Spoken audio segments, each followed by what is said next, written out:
Yo, what's going on, everybody? It's Jay the Great here, and welcome back to another stream today. This is a call-in show, as you guys can tell from the title. If you're watching live or the recording, we hope everyone's doing well. Make sure to hit the like button if you have not already. Let me get my soundboard going so I can enhance the effect. Actually, let me make sure the audio is working as well. I believe it is. Give me a second here, folks. I should have took care of this earlier. There we go. Now we're good. So make sure to hit the second post. Here it comes. Hit the like button if you haven't already. This is up in the algorithm. Gets more eyeballs on these types of streams. Makes them more interactive. And yeah, we appreciate all the support. Lately, the streams have been doing very well views wise, but the like to view ratio is low. So if you guys could get that up, get this to at least 40 likes. We'll appreciate that. We appreciate you guys nonetheless for all the support as Absolutely. well. Yeah. Yeah, if you guys are, occurring watchers of the streams and you find yourself enjoying it, we would definitely appreciate the like. Yeah, It definitely. definitely incentivizes us to keep making good content. So, Yep, absolutely. So yeah, you guys can call in this one. Give me a second, folks. I think I fucked up the thumbnail as well. Let me just fix that real quick. it's all good with it. Slacking today. But if you guys have any questions in the chat, we'll also answer those, and we'll get to the call-in show questions as well. People are calling in. Give me a second here, quick, folks. Fix this real quick. Now we got Sir Goat ready already. Sir Goat in the call. Give me a second, folks. We shall begin. Just put this as the right thumbnail. Yeah, hit the like button. What am I doing? Yeah, make sure to hit the like button while you wait, folks. Appreciate it. Appreciate all the views and support, though. You guys have definitely been absorbing it. We appreciate that for sure. It's been great lately, bro. The momentum is awesome. Yeah, absolutely. Thanks for coming in, Momo the One. I'll answer your question right now. Just give me a second. We're gonna answer a call-in show question first. Sir Jeets was been patiently waiting, and he's a goat as well. So I won that. I'm digging the gift, by the way. The show. Oh yeah. Oh, you see it? Yeah, yeah. I had to pick a good one. Leather on, bro. Yeah, absolutely. Yeah. Let's see here. Where is it? Where is it? There it is. All right.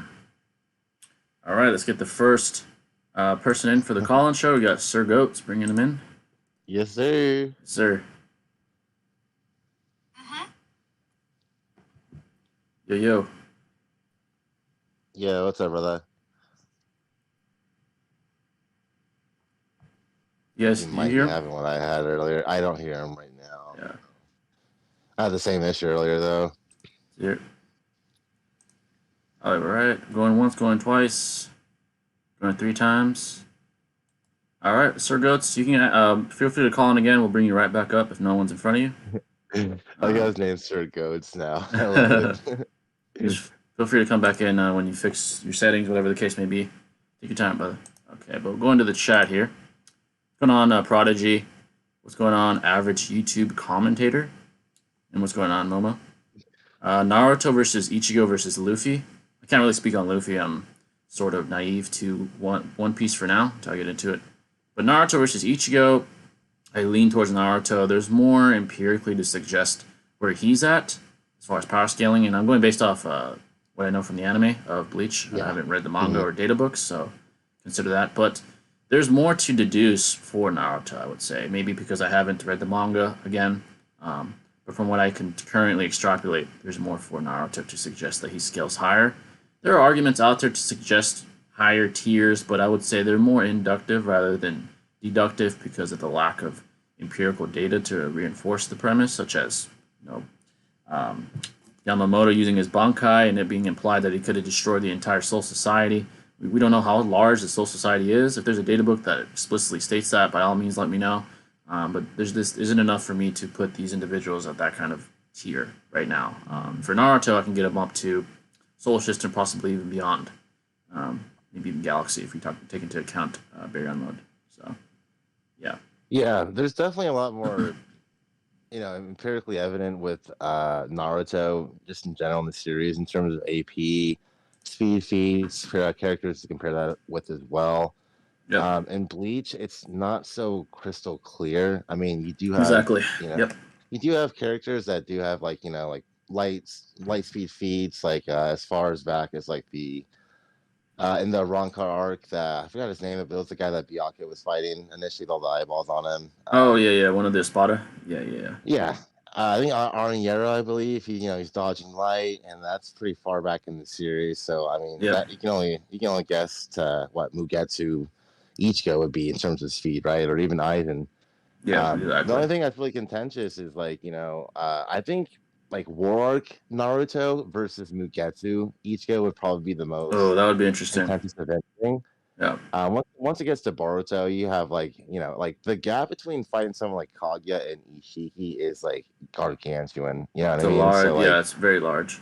fighting Naruto in current form would be absolutely like not even fair at all. But it's just hard to really like concretely put where Ichigo's speed would be though in comparison to Naruto's like reactionary speed and Yep. things of that nature. So it's a hard one. It Yeah. really is. Yeah, like Yeah. Shinobi said, there's just less empirically to deduce things. If anything, you can make maybe some decent inductions, at least off our current knowledge. Maybe if you read the manga and data books, we get a clearer representation of where these top tier characters exactly scale at. But again, induction and abduction are not the best ways to create valid and accurate claims. I would say deduction is the most valid way, and even within the academia community, they consider deductions to be more valid and valuable in creating claims, even for things such as the scientific method. There are certain types of logic that are less preferred, like induction or abduction. But yeah, there's just more for Naruto. If I had to debate Naruto versus Ichigo, Ichigo with his final form against Aizen versus Warwick, Naruto, I'd have more for Naruto, based off my current knowledge. So Yeah. yeah, And I don't think it has anything to do with like how Bleach is written per se, but I just think yeah, with Naruto, there's just so much more comparative, empirical data to extrapolate information from and exactly. make more deductive or deductionable, rationalizations or conclusions. Yep, And Bleach, it's just the writing's amazing, but when it comes to like power scaling, it's a lot more ambiguous yep, for sure. exactly. Sir G's raised his hand again. Let's try this again. See if he fixed his. Yay. Yo Yeah, yo. should be messing up for sure sometimes. Oh, he left again. Let me see if he said anything. Oh, he tried again. Let's try it again. Keep asking your questions, folks. Any questions you may have? All right, can y'all hear me? Oh, there you go. We Hey, got you. What's going on, Oh, brother? here we go. how you What's doing, going bud? on? How y'all doing? Doing Pretty great, well, bro. pretty well. Talk to you for once, for sure. Yes, sir. Man, why Did you can't I have put this? any questions or anything like that? For some reason, I don't know why I can't put this on speaker. Oh yeah, look, Uh, something to show us. Yeah, so I can hear what is going. Hold on, let me. No, not mute. Yeah. is it audio or what do you have difficulties with? Wait a minute, hold on. I don't know what. Wait, here we go. Wait a minute. Change audio out. All right, can y'all hear me now? Yeah, Yeah. yeah. We can hear you. Okay, here we go. All right, I fixed it. All right. Cool. Do you have a question for us? I don't know. I'm gonna be honest. I'm actually shaking right now. I do Cause like I, the Edward with the Kotsky rubs on that. That's a pretty sick picture. Yes, sir. yeah, yeah. Yeah, you're the only one in here, so you can take your time if you want to come up with something, like a question or something. And, geez, I'm just very excited right now because I never really like been on somebody's podcast before. Like Oh this is like yeah, my yeah, time. yeah. Like We definitely try to give a platform to people that support us, and ironically or unironically, people that don't. They can both come in, say what they got to say, ask a question. yeah, Yeah, Yeah, I think it's a yeah, neat concept for sure. I think it's yeah, definitely, it just enables a lot more interaction with the community, and it's absolutely, just yeah, just feels great. I mean, it's chilling. yeah, exactly. So, oh man. yeah, uh, so yes, sir. honestly, honestly, like the one thing that's keep on like running, like I was just watching, like Jay, I was just watching your reaction video on Seth uh his his breakdown on Light Yagami video just now. Oh yeah, yeah, yeah. Yeah, and then I just got like this notification on Discord saying, "Hey, I'm doing like a chill call," and I'm like, "Wait, are you for real right now?" Yeah, And so I'm hopping in. I'm like, "Oh shit! Like, can I join or something? Let me ask." for I sure. don't Yeah, know. we open the floor. Yeah, for sure. Yeah, anyone can come in. Yeah, but You Light literally just Yagami. sort of Yeah, Light Yagami is definitely an interesting character. I think that he's more complex than people think. He's more than just a guy that became evil. There's a lot of intricate traits that Light Yagami had, which makes Death Note so good. That's why Death Note to me is one of the best, narratively speaking, definitely up there. Light Yagami is a very intricate individual that most people don't realize. When you really look at what he's done, his philosophy, the change in his philosophy, Light Yagami is Mhm. definitely one of the most complex, I guess you could say, villains now at this point. Definitely by the end of Death Note. But Yeah, yeah, and that's why I was like earlier, like I think like mid last year, I was like, you know what? And he seems like more like a. It's like I for some reason like when I was thinking of when I was watching like Death Note, and then I had to rewatch it again just to really see what like Yagami really wanted as a character, and then I was yep, like, he reminds me of Madara a little bit, yeah, and then I definitely, was like, yep, yeah. you know, what's the difference between the two other than yeah, you know like like yeah. So Well, I what think we, yeah, go ahead. yeah. So I just think L was interesting, more so because like what Jay was saying, like the character development was just something so rich in such a short amount of um, either literature or animated series. Like him being as rich as he was, his dad being the chief of police. You know what I mean? He had a very like Yeah, I'll be right back, but keep going. I'll be right back. yeah, no mhm, worries, but he had like a very like he had the perfect prerequisites to establish the life that he was about to carry out. Like extremely brilliant. He had all the finances he need. He had the status quo that his dad gave him and his family, etc. So yeah, he meant good. He wanted to eradicate society of villains by using the Death Note as a way of doing that. But then it just illustrates how even that amount of power given to anyone with the most noble of causes at first they can yeah. manipulate it or just abuse that power really readily and easily. Yeah, they gonna end up making it seem like that. I'm like, it's like how it's like for some reason I think that Tony like Iron Man like Tony Stark when he be like he feels as though he's so smart and all that, and it's like Iron Man be inventing all this stuff, but then it's like he it's like he has like this. It's like I can literally see Iron Man having like this attitude change to like now he feels superior to possibly all of humanity and the Avengers and all that. Like it's something like that reminds me of like Yagami a little bit. Like Yeah, having the Death Note is gonna end up like I mean, yeah, you're killing like you're just taking out all the villains. I mean it's not really a bad concept, but it's like when Ryuk told Light he was like, if you did all that, that'll make you the only bad person left. And it's like I Yeah. mean, No, he's I not feel you. yeah. like Yeah. You go ahead, Jay. Oh Sorry. yeah. So essentially, I've talked about Madara versus Light Yagami before. Their ideologies certainly do parallel each other. There are some differences between the two. I think that both have a god conflict to some arbitrary extent, but Light's was more apparent. His was more inhibited. I think the power that he possessed and gained with the Death Note made him more of who he really was deep down. Because they say that power corrupts you. I don't really believe that. I think that more so it makes you become more of who you really are. Um, at first, his ideology was to achieve justice, like we all saw at the beginning. He wanted to be the ruler of the new world. Essentially, what happened was his ego got in the way, and I think that forced him to miscalculate. Honestly think he could have defeated L much more easily if his pride didn't get in the way. He had the element of surprise, and he had the I would say power advantage with the mystical tool he had. Madara is a little different. I think his intentions were more righteous in comparison. Not that he's entirely righteous, but in comparison to Light, he certainly is. To me, he's more relatable. His ideology is actually understandable, while conversely, Light's is more malicious. I would say selfish in a way. They certainly do parallel each other, though. But I would say that Madara is definitely the lesser of two evils for sure, compared to Light Yagami for sure. I would say.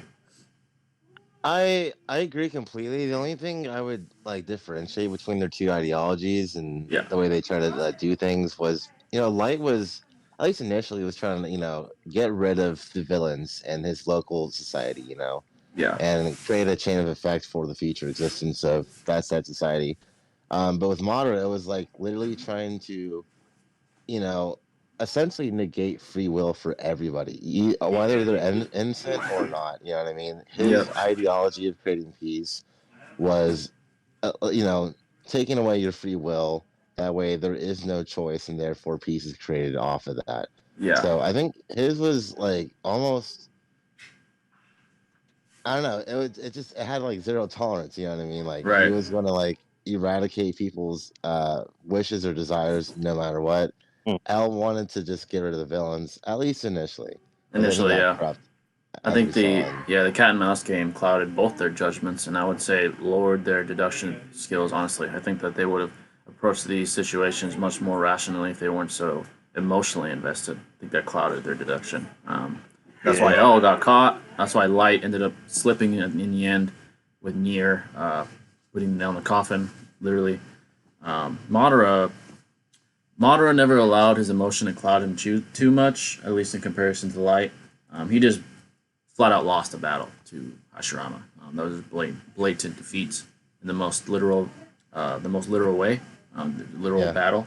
Light and L's was much more symbolic. Their battle was more symbolic and more intrinsic. And like I said, he had the power. He had the power advantage for sure. So I do think that's where he fell. Was the pride was the reason for his fall? No, most definitely. So Yeah.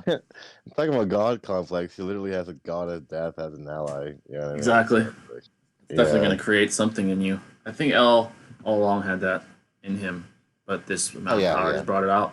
Yeah, It just amplified it. Yeah, for sure. yeah. But yeah, we appreciate the questions, sir. Jeets, do you have any other questions? Or Oh well.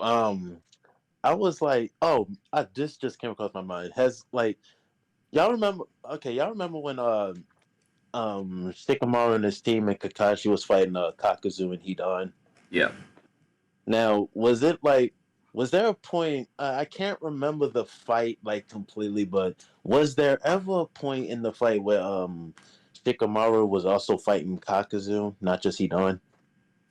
just I Just wouldn't Kakuzu by recall. himself. Yeah, I don't think they went one on one. Yeah, Honestly. both sides were Um. yeah, they were pretty conjunctive on both sides. They're definitely aiding each other from both sides.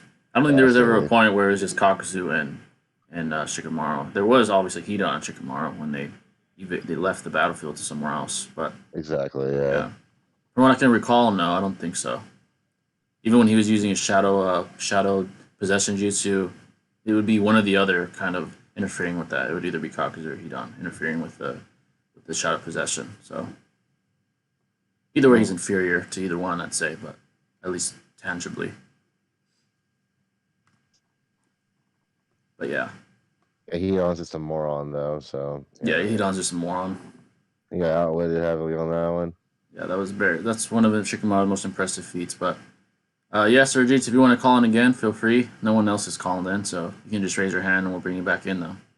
Yes, sir. Appreciate you, dog. All right. I appreciate you, bud.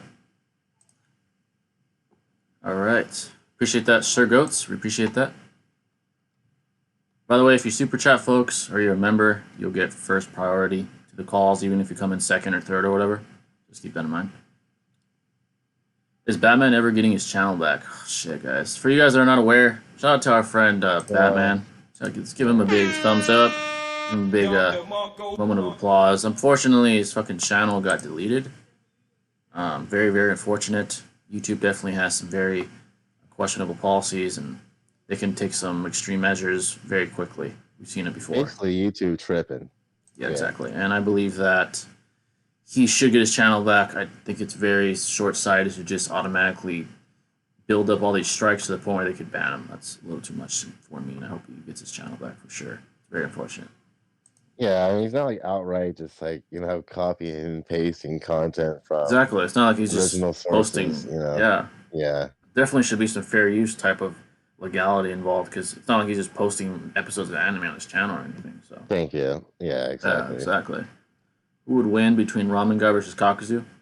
Both are omnipotent, so I think Ramen Guy. He survived. Ichiraku? Ramen guy all day, Yeah, bro. he survived more. What's going on, Legend? Thanks for coming in. Yo, did you already talk Obviously, about tentacles on Bleach? special. We talked about Bleach a little bit, but you guys can ask more. You guys, please. Yeah, absolutely. Let's talk about Bleach Momo, in the general. Cloud should be the strongest ninjas besides the Leaf. I'd say the Stone, but it's iffy between them and the Mist. Oh, someone asked what's the strongest village. Obviously the Leaf, but besides that, The cloud, probably probably obviously the the Cloud. Kages. We got Yeah. Raikages coming from those areas. Very powerful lightning based users. Starry. Yeah. Yeah. Also Raikage now in current And also Boruto. Ken and Gen too. I can't Yep. forget about those Very, guys. very, Yeah. very formidable opponents. At least we think. Yeah. I say Mist is the second strongest. They've had Zabuza, Yagura, Haku. I think Haku's from the Mist. Who else has been from? Haku? I Yeah. think she's from the Mist. Maybe. I don't know. Seven Yeah, that makes Swordsmen. sense. Yeah, the Seven Swordsmen as Seven well. Swordsmen. Yeah. Yep. I'd probably Not still take much the else. Cloud, but because the Raikages are What very, about very. Gengetsu? Is he from the Mist or he's Gengetsu. He was a the second Suchi Mizukage? Mizukage. Yeah, he would be from the Mist, I believe. Yeah, Yeah. he's Pretty powerful. dope. He The still made moves it with the. also. He still made it Yeah. with Onoki's sensei with the Tsuchikage, so it's No. impressive. Yeah, exactly. Yeah. I'd Very say probably impressive. Mist, honestly, over Yeah, the it's definitely Stone. definitely impressive. Yeah. Let's see here. Any questions you may have, folks, feel free. Any super chats get priority as well. So, and make sure to hit the like button once again. Appreciate that. Yes, sir. What I we think do? Yuguro was the president of the Black Air Force table. Yuguro. I think that's what Demon Slayer. Or I think I'm not sure. I'm not familiar with Demon Slayer though. Tanjiro. Oh, That's the Tanjiro. protagonist's name. Yeah. Yeah, it's close, but the Mist Ninja or they're just ridiculous when it comes to assassination. Yeah, they are. That's their specialty for sure. I just thought Zabuza was such a compelling character, just some off rip. And Yeah. we never saw him again, but he just always just iconic. Yeah, You know what I that mean? that Like Land of Waves basically. arc was definitely it was a great start to the narrative. Very iconic arc, and Zabuza was a highlight. Him and Haku. What's it? Sir Absolutely, bro. Jeets back again, of course. Sir Goats. Not good, bro. Appreciate that, brother. Appreciate that. Let me go ahead and save this real quick. Gotcha, brother. That's the go energy right there, bro. Goat energy once again. Appreciate that. Any questions you may have, folks, feel free to come in. If you're a hater, feel free to come in. We had people, kind of pressing us. Here we are. So, Oh, feel free. Momo said Yujiro from Baki. Yeah, that guy is. Oh, Baki. Yeah. I've heard of that one as well. He gives me like Broly vibes, bro. Low key, just like yeah. Baki seems like a very aesthetically like pleasing. I'm Yeah, not gonna lie, bro. You would dig it. It's just all martial arts. It's just that's like dope. getting down. It's Yeah. badass, bro. Yeah. I've heard very good things about it. So, mostly positive. It's Sir Goat's thing on the screen here. Appreciate that, brother. All right. No one's calling in. Yeah, I know. Yeah, for sure. Yeah. You guys can welcome to come on in the Discord and call in. Yeah. Like, yeah. It's just funny that individuals try to imply that they could, press us, but they're not here. It's very, very interesting. Crickets, bro. Yeah, exactly. Crickets. All I hear is crickets. Yeah. Do you think current Naruto could keep up with Kaguya? Oh, you mean nerfed? I don't know. Hard That's to a good say, question. right? Current post nerf. He was sealed by Kawaki very easily. I can definitely imply he's inferior to Kawaki, most likely Boruto now.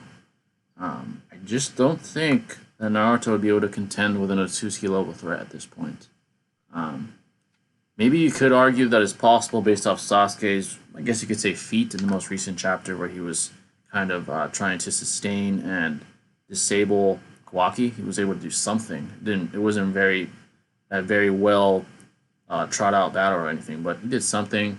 Maybe you could induct something from that. It's not a very a strong argument to me, but most likely I would say no. You can't keep up with Kaguya. Not one on one, post nerf. Most likely not. Inductively. Yeah, I mean, what does he have right now? Just Sage mode. Sage Doesn't even mode. have drama. Doesn't have six fast Yeah, Sage mode, arguably anymore. You know, I mean, exactly. Yeah. yeah. Let's see here. More questions here. Also, one thing is Tobirama really smarter than Minato. The feats people mostly use is the Yobota fight, but Minato was too emotionally invested. Never thought of that. Minato was definitely emotionally invested with his son's life on the line and his wife's. Oh yeah, clearly, yeah, for But sure. I don't know if it limited him per se. He was very calculated in that fight. He even displays it with his own statements within his own mind. So, do I think Tobirama is smarter than Minato? That's hard to say. Yeah, it's hard to I mean, say. they're both top tier, like in terms of Yeah, intelligence, but most I definitely. think Tobirama's more of like a, you know, an inventor, a pioneer. You know, he's like uh, the you know, the foundation, if you will, of ideologies. And I think Yep. Minato is just more like more. He just like he's deceptive and he can just calculate things on a whim. Yeah, Like he. Kamui, for instance, you Yeah, know, when you follow Obito, or it's tough to compare because they're from different eras, but yeah, it's when looking at their feats as far as intelligence. I mean, Tobirama's hard to deny with him literally founding some of the most prominent jutsu that are ever used in the entire Naruto verse. Very, very yeah, impressive. for real. Him, Yeah. he built a lot of the bureaucratic red tape for the Leaf. He did a lot legislatively, such as the academy, such as the segregation of the Uchiha. He did a lot of things as far as that's concerned as well, which illuminates his, I would say, leadership mind, his talent with government. He was an underrated leader, maybe a iron-fisted leader, but nonetheless still a pretty competent one, I would say, despite Yeah. the ideological perspective he had. But yeah, oh, Sergi's raised his hand again. Let's get back in here. By the way, folks, you feel free to call in. Anyone can call in. Feel free. Yo. What's going on, bud? All right, can y'all hear me? Yes. Sir. All right, basically, I have like 2 questions. All right. Sure. First question is like who will win between my first question was who will win between Shikamaru or L in a chess game. Oof, that's a good one. Alan Shikamaru. My take, Yeah. my take would be the physiological difference, not necessarily the intelligence difference. I think that Shikamaru being an above human physiological entity would allow him to deduce things faster than L. Essentially, if you're above human, you deduce things quicker despite the book smartness, the book smarts. So essentially, I think he'd just come to a better conclusion, or at the very minimum, a faster conclusion to a chess match. But to be fair, it's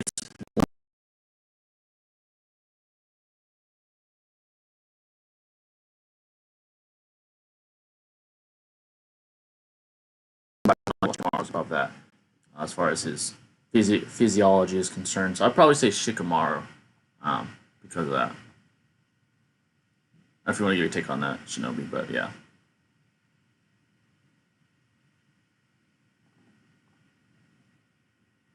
I don't think I can hear you guys. Give me a second.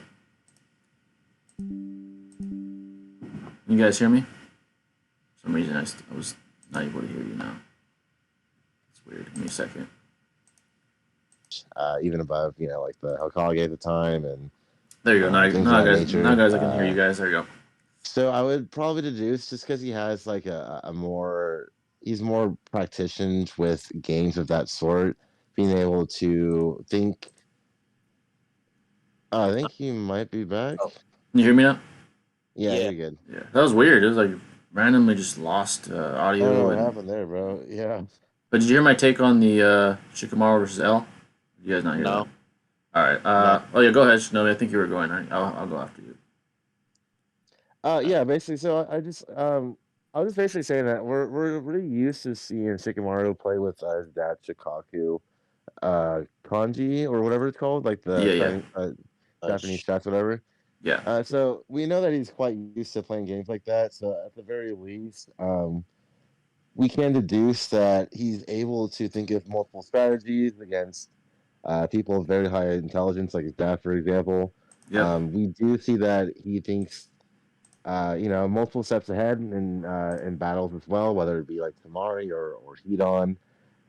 He's very able to deduce things almost, not instantaneously, but really fast compared to normal humans per se. It's Yeah. almost superhuman, So for So me, I guess I'll repeat what I said. I guess no one heard it. The stream probably did, but you guys didn't. The difference between L and Shikamaru would be their physiology itself.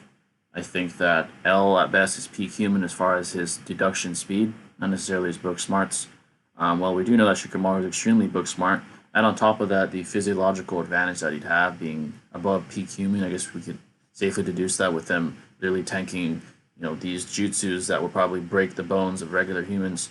I think that he did that someone like Shikamaru would deduce things faster than someone of L's physical capability.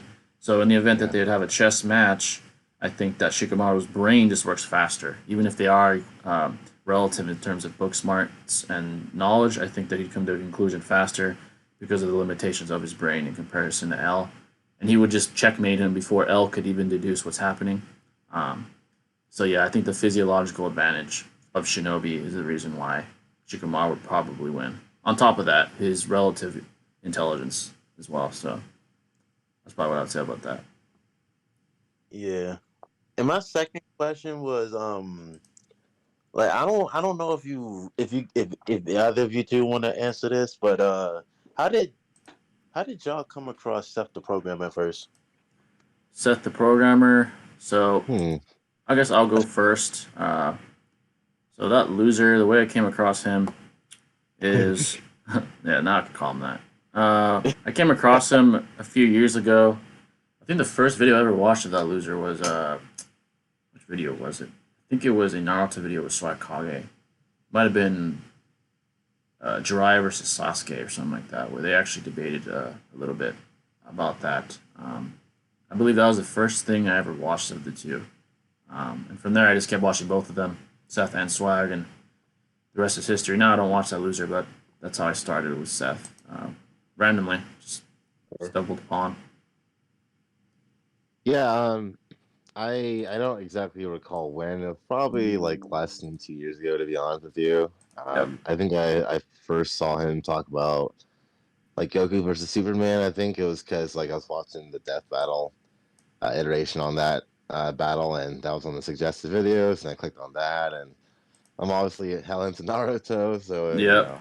it got me into Swag and stuff like that. So yeah, that's how that all started. I never really liked Seth per se as much as a content creator.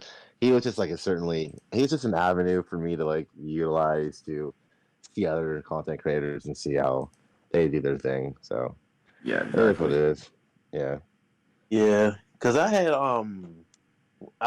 like cuz Seth had like I didn't know Seth was on some like weird shit until like when was this like 3 years ago, and it was like I had discovered Steph like when I had like a few months after I graduated high school, and I was on my way home from work, and like before, well, actually no, before this I have a friend named Mark, and he was into power scaling, and he was into Seth the Programmer, and at the time I didn't know who Seth the Programmer was. He just kept bringing him up over and over and over, and and I was like, who is Seth the Programmer? Why you keep bringing him up? And he was like, he's a power scaler who will be doing YouTube videos. I'm like, I don't, and you keep on mentioning him. I don't even want to watch his videos.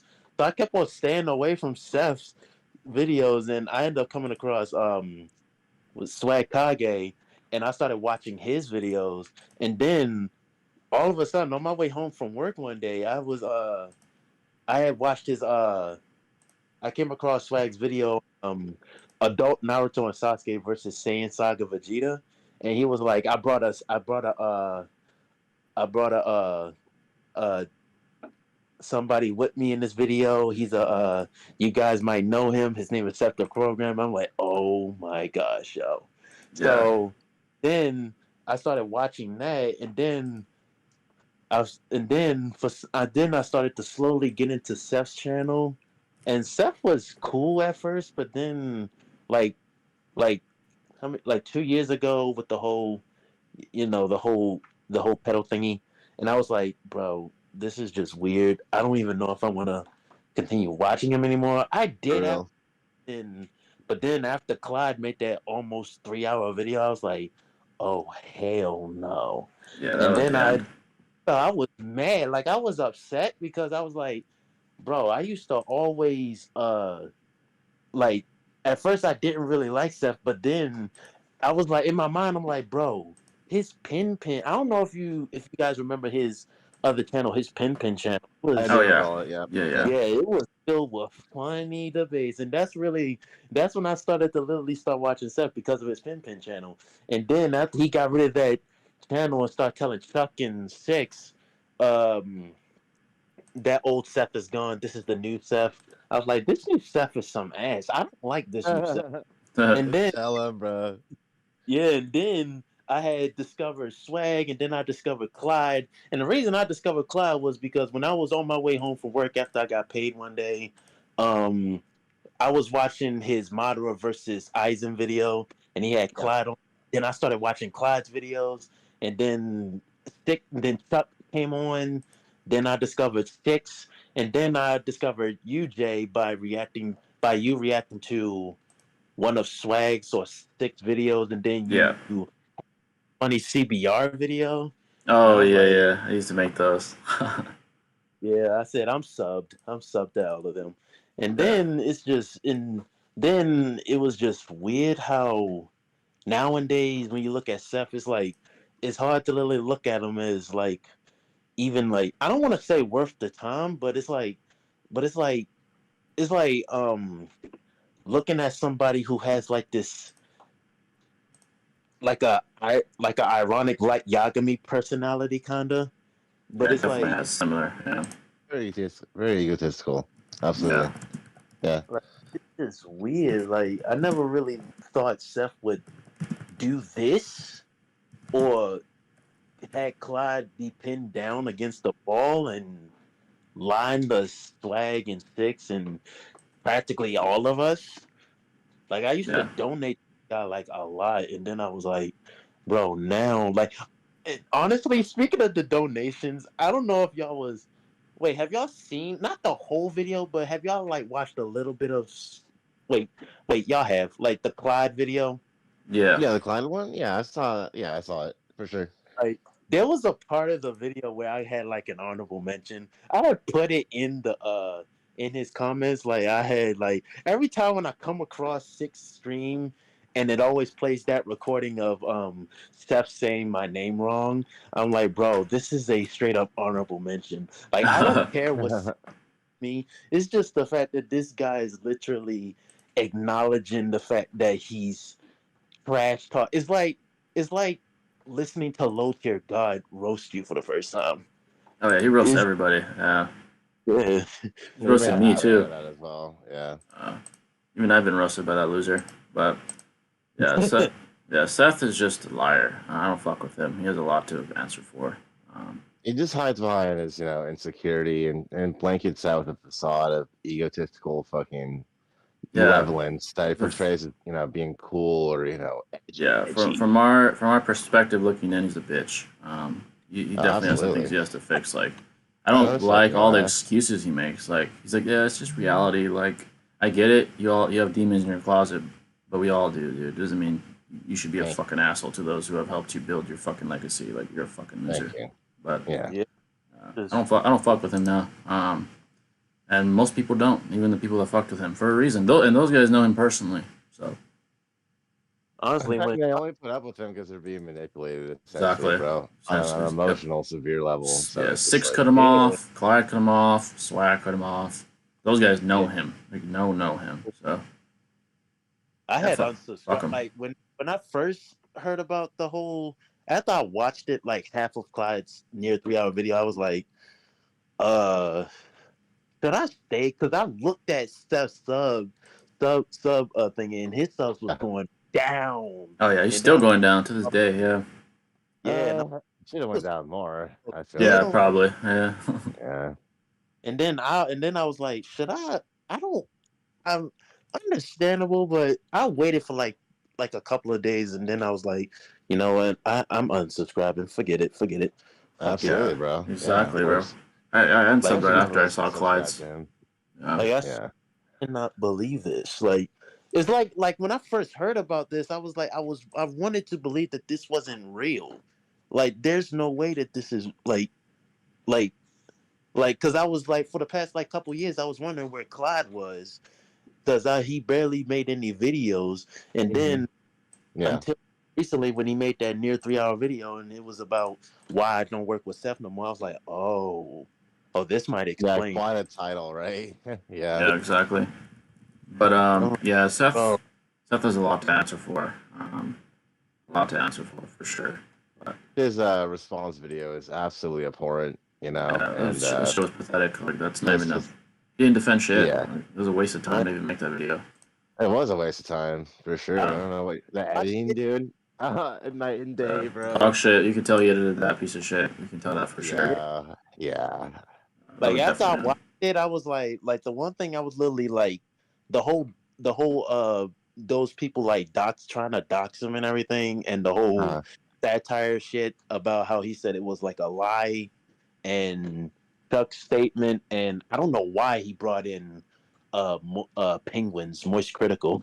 Oh I don't know. yeah. Oh, Hey, did he? And the response? I don't even yeah, remember that. and I don't. And then the other part that I was happy about was that he admitted like he was an ass. Like Yeah. you At least said admits that. At dreams, least, right?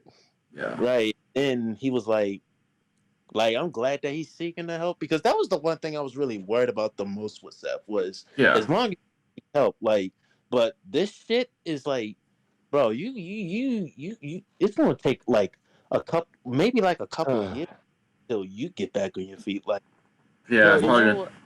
what Yeah. I found really sad about it was literally like an hour response video time, right?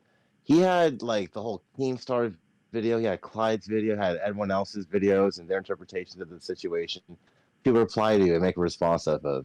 But the things that he chose to respond to were so trivial, and he tried to, encompass those trivial aspects towards the whole situation in general.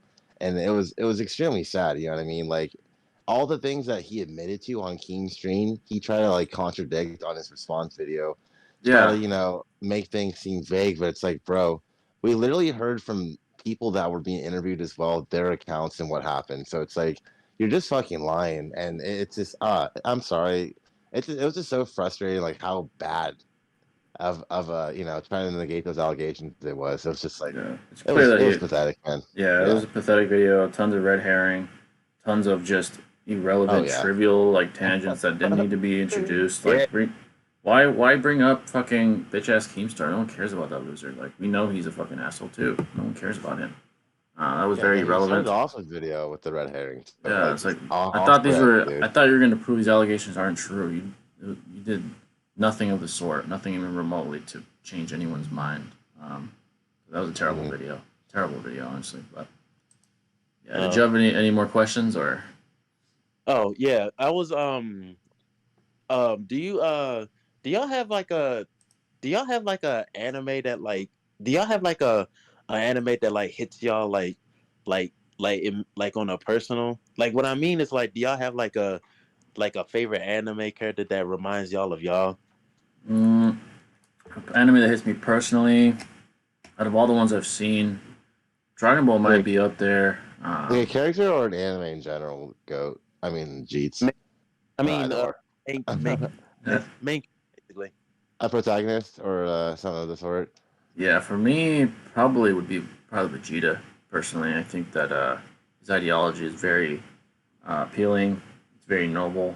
The ambitious aspect of it is very commendable. I think trying to strive to be more like him in the daily real world life is very beneficial. So probably for me, Vegeta. Honestly, off the dome right now, I have to go with my guy. Oh yeah, my guy's a Just good to be one. honest, like he doesn't, there's no facade. He is who he is. He doesn't care about, image or different people's ideologies and how they affect him or like his lack of abilities. Like he makes the most of what he's given, and he's a god at that. You know what I mean? And the things that he like instills in Jirok Lee and other pupils, I thought was very noble, and I've always messed with him heavily. So Yeah, that's just someone. he's Yeah, definitely one of the most commendable protagonists you'll see in anime for sure. He's up there for me personally as well. But yeah, but yeah, if you have another question, Sergis, feel free to call in again. Did you have any more before we?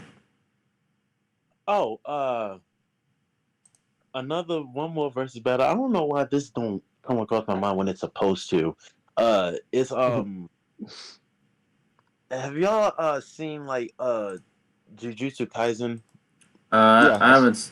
I'm currently trying to check it out, but I haven't seen it like enough to speak on it yet. No, but I am I've aware only of seen it. the first season, but I saw that a while ago. It's been a minute, but yeah, I've seen it like Yeah. vaguely. Because I was wondering who would win between Itadori or Hidan.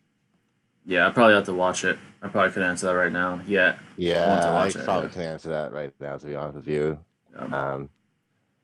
It depends on if he's like possessed by Sukuna or not, as well, for sure. Yeah. But yeah, feel free to call in again, Sir Goats. We appreciate you asking questions. If you're the only one again, you can just call in again. Yeah, thanks for calling in, brother. Yeah. Yeah. Appreciate that, brother. Peace. Peace. All right. Chat, feel free to ask questions. Any questions at all. Any donations give you priority as well. Let's see here. Members as well. Members as well. You can become a member. Now that the call-ins are open. Video, right? Yeah. Oh yeah, I did as well. Actually, yesterday I did. The debate. Actually, one of Batman's debates. So it's one of his videos still surviving, even though his channel's not around.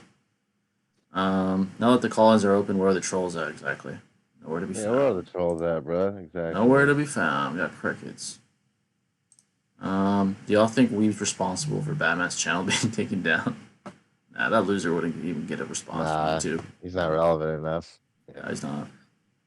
1010 is too thick for ramen guy, so definitely 1010. Wait, what? Oh, each ramen guy versus 1010. Nice. 1010's alright. Like a Boruto cool. 1010, she's alright. Yeah. What would you guys like Sarada's left and right mangaka abilities to be able to be relevant?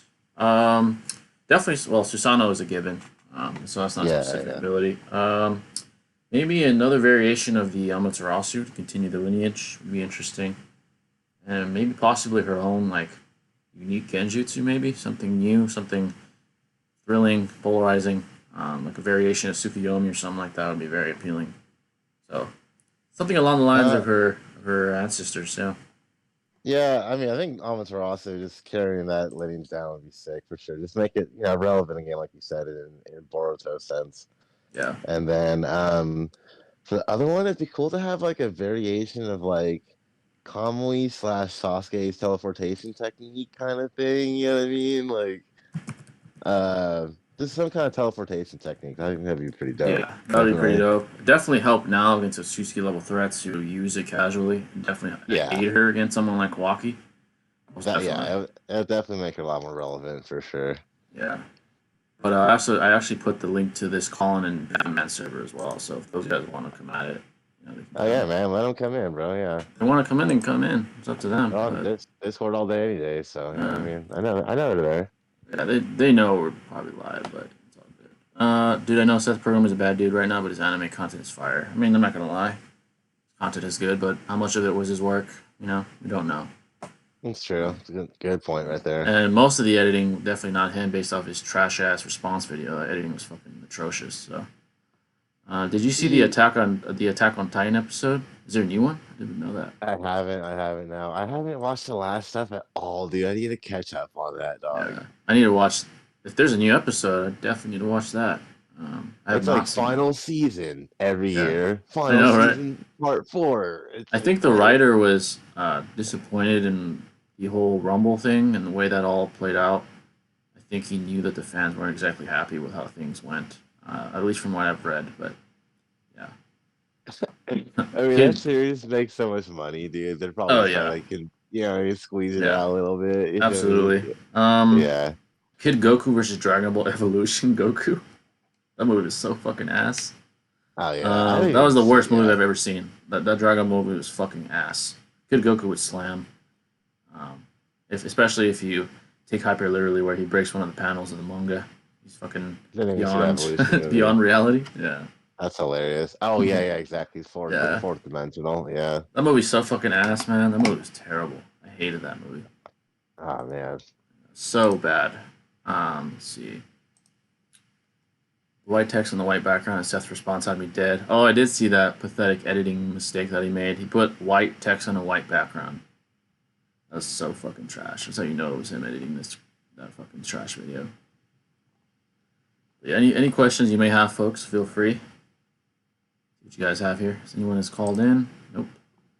Very interesting. Very interesting. Should be aware that we are live, so. Haters are welcome as well. We've had them before. Very welcome. But of course, we say racist shit or anything that's disgusting, you're getting banned. So that's not even hating, that's just pathetic. Oh, Sir Jeets once again. Appreciate that, brother. Appreciate that greatly. By the way, I'm thinking about doing a YouTube channel. Yes, sir. It's a lot of work, but be persistent. That's all I'll say about YouTube. Let's see here. Oh shit, we lost our co-host. Let me bring it back in. Give me a second, folks. Yo. Sorry about the technical difficulties, folks. Appreciate that, though, Sir Jeets. Very appreciated. Always being a go. Appreciate that. UT, if I'm someone who only has watched Naruto and anime and I'm in love with Itachi and his character traits, what would be another anime for you would advise me to watch from that knowledge?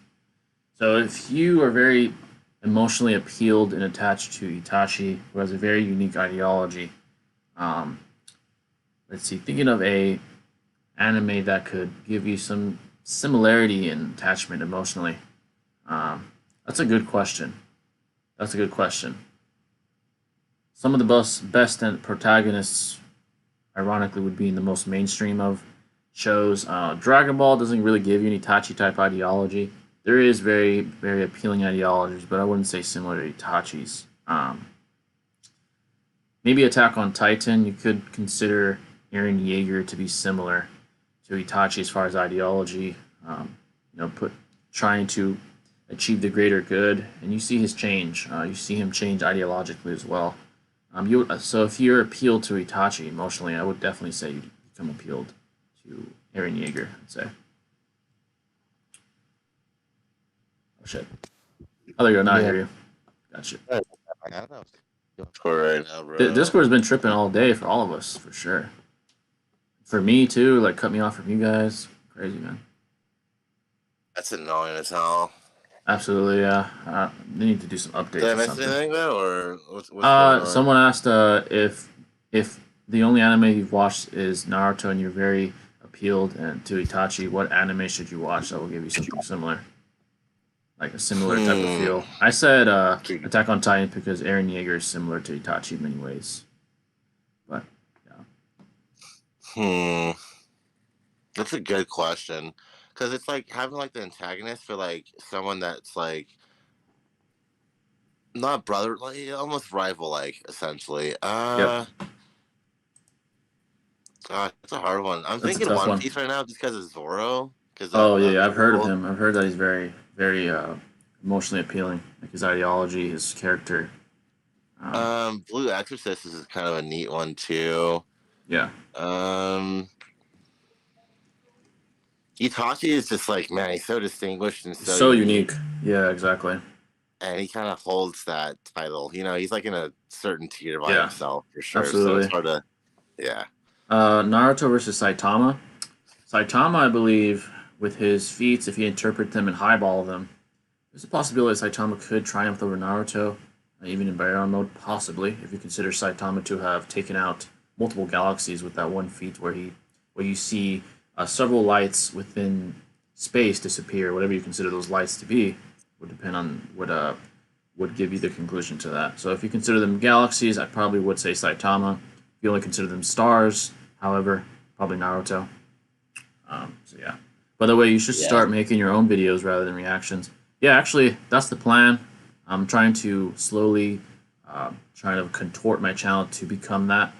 Over time, I'm posting less reactions, if you guys have noticed, to shift to that.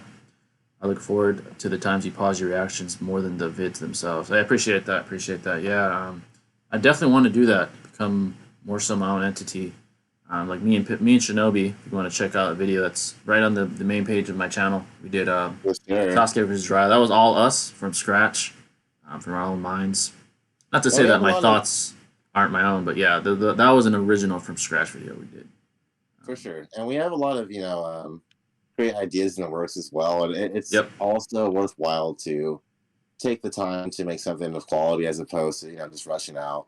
Yeah, So- the difference. Yeah, exactly. The difference is we got to take our time, because if I'm going to put out original content like we did with the great video we did, we definitely got to take our time, kind of fine tune it, make it presentable. For you guys that are watching, I am doing a ranking the Chunin exam participants video. I'm taking my time on it because I know that's one of the Nice. most contentious topics in the verse. I'm trying to come up with the most logically consistent and valid arguments I can possibly muster up for that. So you guys should see that next couple of weeks. I also have an editor. For the first time, I'm going to have an editor, see how that goes as well. Sick, brother. Good for Yeah. you, man. So, what's the vid called? It's called, let me check real quick. It's just Sasuke versus Jiraiya, The Honest Truth. Yeah, exactly. Yeah. It's right on our homepage on my channel. It should be at the top. I think we did pretty well in that video. I think our arguments were very well done. We did, acknowledge the ambiguousness, the contentiousness of the topic. It was a good discussion. I think you guys would enjoy Yeah. it. Jiraiya is always one of those characters that's really fun to talk about as well, and definitely an ambiguous one as well. Very for ambiguous. Power scaling for sure. So yeah. Exactly. Yeah, we definitely had to consider different lanes of thought. A lot of induction in that video. I mean, inevitably, we can't really make deductions. There's not many sets of data to go off of anyway. So yeah, so you guys should enjoy that. And we will be making more collaboration videos. As soon as I'm done with this ranking video that I'm doing myself, we will be doing more of that as well. So, Soul Society, Byakuya, and Renji versus Part 1, Itachi and Kisame. That's an interesting question. Again, Bleach is very vague in comparison to Naruto. I think it's more like the scaling is more at face value, but Byakuya and Renji, Soul Society specifically. Uh-huh. It's a tough one. Versus Part 1, Itachi and Kisame. If we presuppose that their different physiologies interact the same way they would react to people of their same physiology, there's a good chance Itachi could just genjutsu these individuals. We'd have to take into consideration speed, though. Would they be too fast? Who knows? I'd have to further look at Byakuya's speed. He's very, very fast, clearly. And I think his speed is maybe not retcon, but definitely improved later on, like when he fights the Espada, such as in the 1,000-Year Blood War against the Quincy. But from what I know right now, and we presuppose it's the same Byakuya that fought Soul Society Ichigo at the end of the Soul Society arc, I think it is. I would probably say Itachi and Kisame. Again, Yeah. not with the most vast amount of knowledge, but probably Itachi and Kisame. Yeah, so that's it's always interesting to have these cross first matchups because Yep. chakra and spiritual pressure, like we don't know how they would interact Yep. with one another. And obviously there's a lot of hacks abilities that Itachi has, and Yep. If he can't utilize those, that would be detrimental. Yep. But with the whole speed thing, so with Byakuya went up against that whole, the spawner that I was referring to earlier. Yeah. And I think he's on the same rank, if not the one above, the one that fought Rukia, who dodged the light, so that's where I wanted to put the speed scaling on. It's a good scaling, yeah. Itachi would probably, be above KCM1 Naruto to some arbitrary degree, especially if he's healthy and alive. Especially if he's healthy, yeah. And we know KCM1 is relative to Force Kage, who's, relative to the speed of light, if not at the speed of light. So I think Itachi would have the adequate speed. Yep. Now, can he put him in Genjutsu? Probably not. Can he? Yeah. Can Kisame absorb their spiritual pressure with his abilities? Probably Yeah. not. That's the interesting part. We'd have to literally create a theory from thin air that can be confirmed In no way, shape, or form, because these are different fantasies and fictional-based realities. There is no way to 100% uh, give a valid claim on whether or not spiritual pressure would even interact with chakra. There's no way to do that. You can only give a theory and hope that it's guaranteed enough to convince people. That's the way theories work, especially when there is no empirical data to reference at all. So, in the event that they don't interact, I mean, Byakuya has a lot of physical-based attacks, such as his Bankai, Renji as well with his Bankai, long range as well. If Kisame can't fucking absorb and it's all just physical-based attacks, it's gonna be interesting. It's gonna be interesting to see how they interact. But I do think Itachi would probably have the speed advantage, most likely. Based on what we know. So Yeah. yeah, because I just was just thinking about that because like if he uses Bankai, they obviously go into like very small pieces, but the Sharingan can obviously detect those. It's a good point. Yeah. He's obviously like really good at fucking Shuriken Jutsu and shit, so you can probably just use that to negate them, or use clones or Amaterasu to negate Renji's Bankai, which is a huge target. Kisame is the one that I'm just like, I don't know, because like if he can't really absorb any spiritual pressures, he can't use that to amp his own tangible abilities. And so he would be like the one who is questionable. But Itachi, even if it's just like a fist fight or like first he should hold his own. I'd say. Be able to, I'd say he should be able to handle that for sure. Yeah, definitely. Based on when we can extrapolate, I mean, basically can't extrapolate anything definitively, but comparing the two arsenals, Itachi should hold his own against Byakuya, we could say. I'm planning on making FMA videos and edit them myself because I believe your best work is when you do it yourself. I agree. No offense to people who offer to edit. Oh, absolutely. I mean, you get to put your own touch on it. If you have an editor, conversely, you have to kind of let them know what kind of touch you want. Yes, it's different. Exactly. That's why I am hesitant to use one, but for time's sake, I am going to give a guy a chance to see how it goes. But one of the only good points in Seth's response was him proving that Tryharder was a doxer. I mean, Tryharder is a piece of shit. We can all agree with that. And a swatter. And why the creators of the Pedo Dark are still friends with him despite knowing that. I can see what Seth was doing there. Again, no one's hands are clean in that community. I would say that. Seth is the greater of two evils, I'd say. Tryharder's a piece of shit. I mean, I'm excluding that piece of shit. That motherfucker needs prison time. That's fucked up, the shit that he did. But Seth is the greater of two evils in comparison to Clyde and from what we know of Clyde and those other guys. So yeah. Yeah, and also just because they're doing malevolent things doesn't necessarily mean they're lying about Seth to make his name look bad. Like that doesn't correlate to one another. If anything, it'd be counterproductive because if they're trying to benefit from him, wouldn't they just continue to work with him when he was on top? Wouldn't make any sense. Get clout, right? Yeah. Why would Clyde throw someone in the bus that has about 2 to 3 times more subs than him at the time of the video where he dropped the exposed video? Why would he do that? He has no gain in that. So I don't think it's fabricated. So they can't do nothing against Amaterasu, and they won't know what it is because they wouldn't know what it is. It'd be a new ability to them. But to be fair, Itachi wouldn't know what the hell a Bankai is either. I'd be like, what the fuck what are these flowers in the sky? You'd be fucking shocked.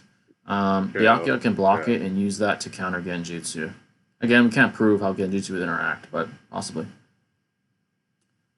Because chakra and spiritual pressure are two different types of energies and two completely different fictional-based realities. So we can't really give a definitive answer, but it's possible. Let's see here. The best you can do is just kind of try to compare their speed and AP and things of that, which is more easier to deduce and come to a solution based off of that. But the Hack's abilities are that's what makes Itachi and Kisame who they are. Same with Byakuya and Renji, Exactly. So take those away. It's just is it really a battle worth yeah, you know what I mean? I don't know. It's interesting for sure. There's too many inconclusive aspects to at least come to a definitive answer. I'd say that. There's too many. Two completely different realities. You could even go even further and say, how do physics differ? Again, we'd have to presuppose what the physics are like. There's just so many aspects, so many variables into the equation when it comes to Bleach versus Naruto. You can try to simplify it, keep things simple, presuppose certain things, but it's very difficult to truly come to a definitive conclusion. In fact, it's impossible to come to a 100% conclusion. Yeah, It's solely theoretical. Yeah. Amaterasu can spread farther unless he blocks it with his blades, but I don't know. Will you ever read One Piece? Yes, I will. That's going to be a chore in itself. Not that it's a bad anime, but just the length, the very length of it. I'm going to finish Jujutsu Kaisen. I'm going to start looking into the data books of Bleach and maybe the manga if I have to for certain areas, just to really touch up on my knowledge. I'm not going to read ahead because I do want to see the end of Thousand Year Blood War animated. The things I do know, I do want to touch up on. It's so good right now. So good. Yeah, there's no way I could just spoil it by reading the manga. I'm more of a visual guy myself. Oh, I love, yeah. I would way rather just watch the animation because it's honestly so freaking good these days, anyways, too. And it's like, yeah, I'm chilling. Yeah. But with One Piece, though, it's just like, it's not really like a series for me, at least, to like watch to start power scaling off of because, like, dude, I did the math the other day. It's like, you have to probably like invest like 13 days total of your time to watch the whole series. Jesus, yeah, it's like, very, very long. Yeah. Not including the filler. Ooh, So it's shit. just like, you're going to forget things, obviously, over time. There's no way you're going to be able to. Oh, yeah. It's just too much. It's too much. Yeah, it's like, I'd rather just, casually watch it and enjoy it. So yeah, you're going to basically be a religiously devoted individual to, like, truly learn the ins and outs of One Piece. Now, like, what? Yeah, that's just insane. Yeah, that's a lot. Yeah. Bro, I just saw your caption, bottom right of the screen. Oh, yeah, I just did that for trolling. Shout out to Six. That's where I got that idea. It said, run Ichigo Naruto's going to one-shot you. That's what fucking Six does on Twitter. That shit's hilarious. Oh, bro, yeah. There is a reel of him, a reel that he made or someone made for him where he's like, Ichigo and Luffy would be in the same boat. By the same boy, I mean they'd get their fucking asses whooped by Naruto. That shit was hilarious. Shout out to Six though. He's trolling though, but I mean Naruto probably would beat either one. But I don't know anything about Luffy. But I think Naruto would probably. Luffy is weaker than both for sure. Yeah, but yeah, that's just when Six does that on Twitter, it's hilarious. JJK manga is amazing. Yeah, I have to jump on that immediately. I'm very, very interested. I feel like I feel like once I learn about Gojo, for some reason I just think I'm gonna have a lot to say. Like a lot to say about his scaling. It's very unique and intricate. The abilities he possess. So it's a great ability to enforce upon a character. It really gives him not only identity but also just like a unique way of being a protagonist or a hero in a way. Yeah, exactly. Yeah. I like the affiliation to Infinity. Infinity is actually a very debated topic in the mathematical community, the mathematician community. They discuss Infinity, and actually I don't know the specific name of the spectrum of Infinity, but there's two opposing sides to the idea of it. I probably couldn't give you a professional answer to what exactly it entails of, but that's how discussed Infinity is, and I like how the writers of Jujutsu Kaisen kind of delve into what is Infinity, and they apply that to Gojo's abilities. I think it's very interesting. But yeah, definitely gotta check him out. Caught my eye very quickly. Yeah. The word Infinity can generally just be used for things that are like almost uncountable and stuff. So it's like Infinity can be loosely interpreted depending on how people utilize it. So absolutely, it is an interesting concept for sure. Like when you're not at the top of the mathematical education, I'd say people use Infinity very vaguely. Like when you're doing a calculus equation or you're doing possibly geometry equation, linear algebra, whatever the case may be, you get Infinity, you just leave it at that. You don't have to understand any further. Yeah, exactly. Like an asymptote, it's infinity. Or you get a derivative, you get an integral, whatever mathematical concept you're applying. If you're not at the top of the food chain of mathematics, you really don't need to understand infinity truly or thoroughly. Just abbreviate it, right? Yeah, it's just simply, you just simply put, infinite. It's unquantifiable. It's beyond comprehension. That's it. But once you get to the top of the food chain, you're like literally in institutions of academia, and you're actually trying to learn what infinity truly is. That's where it gets complex. I never went that far because that's not my field. So, but nonetheless, Jujutsu Kaisen is extremely interesting to me. So, forget about Gojo. Hakari is the real go. Definitely check that out. By the way, folks, for you guys that came in, make sure to hit the like button. The last stream has over 2K views, so first of all, shout out for that. Shout out to you guys. But it only has about 20 likes. So make sure to hit the likes now. Get it up to 40 plus. We'll greatly appreciate it. Gets us up in the algorithm. Gets Even more eyeballs. 10% increase would be huge. Yeah, even a 10-to-1 ratio of likes would be monumental. That would mean, what, 200 likes for 2,000 views or so? That's very good. Make sure to hit the like button. Anime House RDC Goku versus Dragon Ball Evolution Goku. Shout out to Anime House, man, and RDC. That shit is goated. RDC is a goat. Oh, dude, they're goats.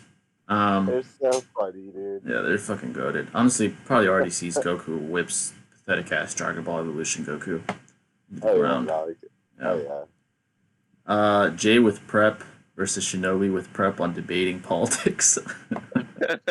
Politics? I mean, I feel like we like politics, but I'm not really invested that much into it. We could debate it for fun one day, but I mean, it's not like I have my stances on politics. I'm not a politician by any means, but I do have my stances. I probably could give a good argument, but maybe for fun, if you guys, if you guys would like that for fun, maybe the next random debate stream we have, or maybe an actual debate if you guys would want that. Oh, that'd be fun. Yeah, that'd be fun. I mean, one of us could even just play devil's advocate or something, but. The problem with Infinity was super fun. Oh, that shit was super fun. Yeah, we'll do that soon. Maybe next stream we'll do that. It's been about 2 months, I think. Did very well. I think so. Yeah, you guys loved it. And shit, we'll do politics if you guys want. You guys want that or anime, like always, whatever. For sure. The problem with Infinity is that even the creator himself has given different explanations for it and said he doesn't truly understand the ability. That makes sense. I did hear that the writer or writers worked in conjunction with like actual mathematicians to try and straighten out Infinity and the whole idea. I think that's very, very first of all, it's an intelligent thing to do, to ask actual professionals that are fields that have expertise in these concepts. I think that's very, very beneficial and really legitimizes JJK more so. So I think that's a great idea. So. Yeah, I also think the concept of infinity, right? It's something that's like so like out of our like understanding essentially, but it's something within our reality as well. Exactly. So it's like to apply that to a fictional universe, it's like it's really neat because it's not like necessarily like out of reach for us to understand or experience in our lifetime. But it's also something that we can also exploit and like create something really like dope off of it essentially as well. So the fact that they're taking the time to like make their theory or power more credible with real life concepts. I think that's pretty dope. You know what I mean? Exactly. That's a great way. Yeah. And what also illuminates it is us trying to put power levels on top tier characters like Goku or Vegeta. Like, look at them now. The numerical value to represent where these guys are at is probably gargantuan. Yeah, probably gargantuan. It'd probably take full page of paper to write down the actual numerical value if we had it to the T. That just displays our limitations of understanding and absorbing certain values. And infinity is just a placeholder for beyond comprehensible, I'd say, in a way. Give or take. So I do like where JJK is heading, mainly because when he introduced Gojo, he didn't plan on giving him such a big role in the story, and therefore didn't give much thoughts towards. Oh, I see. Yeah, you're definitely gonna. The more invested a character is in the story, the more the writer has to invest in their abilities to really make them realistic. So makes sense. Dude, Gojo is dope, bro. Honestly. Yeah, Gojo caught my eye immediately. I haven't even read it yet, and he's caught my eye. So. You like Kakashi, you like Gojo. Absolutely. Yeah. Clyde's argument for why Seth wasn't a good debater was weak, to be honest. Just because Seth didn't debate politics, a topic he knew nothing about, had no interest in, doesn't make him bad. The truth is, Seth's reliability is just shot, man. I can't really take anything he says serious right now. I don't trust the guy. Didn't he just also debate people that he had a winning position on, and also people that were like not that high in debating. Stature as well, so it's just manipulation. Why wouldn't he post those? Like him debating top tier individuals like Trini or something. Why didn't he post that? It's very interesting to me. If he was so good at it, again, someone like Six or something probably could speak on it better than we can because they're inside looking inside. We're just outside looking in. So But still, I just don't trust that guy at all. So I like Seth's video on Gojo vs Kakashi and how he said that Kami can just simply bypass infinity. Yeah, we don't know if that's true, but and spawn right on Gojo's body, Kakashi can't see infinity. Yeah, we don't know how that would happen. He hypothesized that would happen, but truly don't Yeah, know. exactly. You surely don't. No. Yeah, we don't. Gojo, yeah. Another series you can check out that mixes real world physics, deep science, and fantastical elements. Nearly perfect would be the Tuaru, a certain magical index series. Never heard of it. I could check it out. Have you heard of Doctor Stone by chance? Dr. Stone? I don't think so. That's a pretty dope series as well. It's all about like evolution and essentially like utilizing all the knowledge that we have today, but trying to Yeah. like reinvent society with that knowledge now. Oh, It's really? a cool Yeah. concept, yeah. And it's all like all chemistry and science, and I don't know. I thought it was pretty neat, definitely. Yeah, I feel like there definitely is a world of sleepers out there of animes that just have yet to be discovered by the masses. There's a it's, like, recording. mainstream, right? Yeah, there's a recording of Seth debating Trini that's still up on YouTube. Yeah, I saw that. It wasn't. It was more so Seth. It was Seth trying to debate why he would beat Destiny or why he's better than Destiny. It's not really a debate to me though. I love Dr. Stone. Yeah, I gotta check that out. Yeah, it's a great one. Yeah. Izzy versus Cyril Gone, equal stats and size in a kickboxing match. Oh, Izzy would absolutely annihilate Cyril Gone. Izzy, if he was equal size and equal stats as far as power, etc. Well, if I presuppose you mean skills, Izzy versus Cyril Gone, and that's interesting.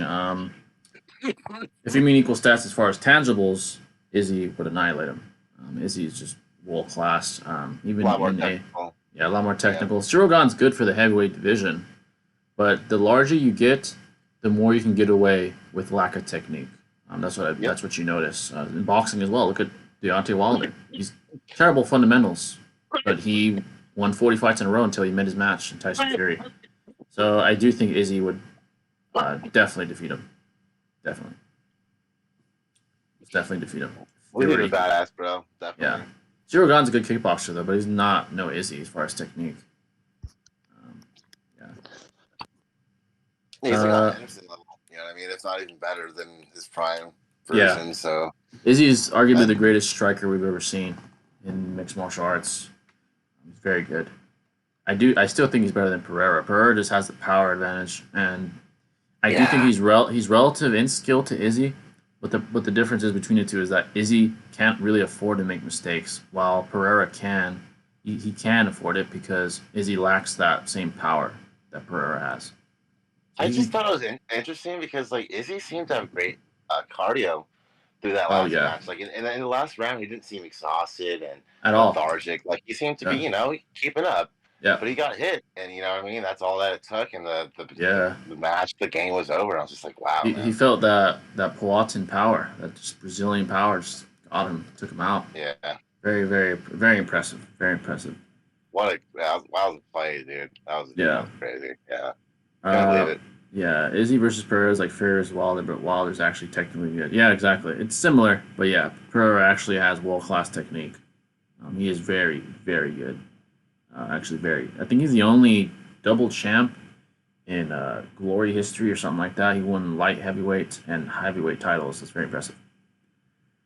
What's the worst wrestling match you've seen in recent memory? So just pure wrestling, or do you mean a UFC fight with wrestling? If it's a UFC fight with heavy wrestling, terrible one I saw. Ironically, Izzy versus Pereira. They're not wrestlers. It was very novice level wrestling. Not that they need it. It's world class strikers, but that wasn't very technical. I'd say very novice like in comparison to the best. Someone like Khabib or John Jones or Daniel Cormier. Yeah, absolutely. Night and day right there. That was not a very good wrestling match between the two. You could tell that they're both green in that department. Rightfully so. They haven't been in there much. They don't need to use it much because they're just better strikers than everybody. But yeah. Any questions you may have, folks, feel free to ask. Thanks for all the donations, by the way. You guys are goats. Sir Goats, I appreciate that. But yeah, any Always super coming as a chats, donations. Love yeah, it. Definitely. definitely go. The homie. Yeah, hopefully Batman gets to join us soon, but we'll see. Yeah, and feel free to come in and ask anything you guys would like. Oh yeah, feel free to We're call gonna in. have to Our Discord's in the description, so click the first link, join the call and show stage, raise your hand. We shall answer your question. Haters are welcomed as well. We haven't had any this time. You only get one opportunity, man. Yeah, if you're a hater, you get one shot. You get one shot. If you entertain me like Weeb, I'll bring you in again. But oh man, dude. Yeah. He said I'm good after the first time. Yeah, he left my server, left everything. He's gone. Yeah. He got slapped up, and he's like, I'm gone. I'm good, man. I'm gone. He took that one on the 10 too many times. Yeah. Any questions you may have, folks, feel free to ask, though. Any at all. Politics, common sports, conspiracies, whatever. Anime, of course. Well, I got a question for you, Dave. Who would you rather have on your roster right now? Devin Booker or Klay Thompson? That's a good one. If you asked me this question years ago, I might say Klay. Specifically, if we're asking for like a second man, not the main guy. Devin is more of a superstar. Right now, probably Devin Booker. I think he's more consistent, more well-rounded than Klay. Klay is like a spot-up shooter, a very good like second man to superstar type. Devin Booker is more of like Devin Booker is like the star. He's like a superstar, like main guy. Chris Paul has been feeding him a lot. I know they have Kevin down there now in Phoenix. I know, right, dude? That's crazy. That's a lot of firepower. Durant and Booker. Clay's been putting in work, bro. I'm just saying, dog. Oh, Klay, I feel like he's starting to gain his rhythm again. Post knee injury, ever since he injured his knee. He came out of nowhere, dog. Like I was like, sheesh. Like he's on point right now. So I'm just like, damn. He's one of those guys that when he gets hot, he gets hot. He's real hot, like super hot. Like he doesn't miss. He's one of those guys. He gets like red hot from the 3-point line. So technical, super technically sound. One of the best, one of the best shots that you'll ever see, like strokes. I guess you could say, no homo. Like one of the best strokes that you'll see. Pause. Yeah, no, I feel you. Like, definitely. I mean, he has records for a reason, man. Like, I mean, Damian almost broke like his record. Oh, dude, Damian's another guy that gets super hot. Like he gets red hot from the 3-point line, from the mid range, everywhere. He's really good. He was killing it that game. It was like less than 4 quarters. He did all that, dude. That was very impressive. Mitchell into overtime to do all that as literally. Well. It's like, Mitchell, beast, bro. Beast, yeah. Damian needs to be talked about more, honestly. I agree. I respect what he's doing though, just keeping it Portland. Yeah, you know? I respect the loyalty. It's that money, bro. And the money, max contract, absolutely. Max contract. Yeah. They have to hit him with that. Who would win between Andrew Tate versus Jake Paul in kickboxing and MMA? In kickboxing, Tate would probably whip his ass. Jake Paul has no kicking experience, no kickboxing experience. And Andrew Tate was a world-class kickboxer. And a champion, nonetheless, world champion. So I do think he'd take him. MMA, probably still Andrew because he has a kickboxing foundation. Exactly. Yeah. Yeah, I still probably would take him unless Jake like jumps leaps and bounds in his wrestling game. I know he wrestled in high school, but probably would lean towards Tate. Tate has more battle experience in general. So, do y'all think Pereira surviving more than one round versus Bo Nickel?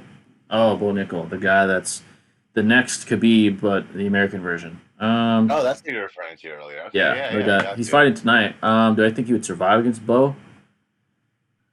If he has the adequate takedown defense, we don't know, right? He really hasn't been challenged wrestling-wise in his career yet.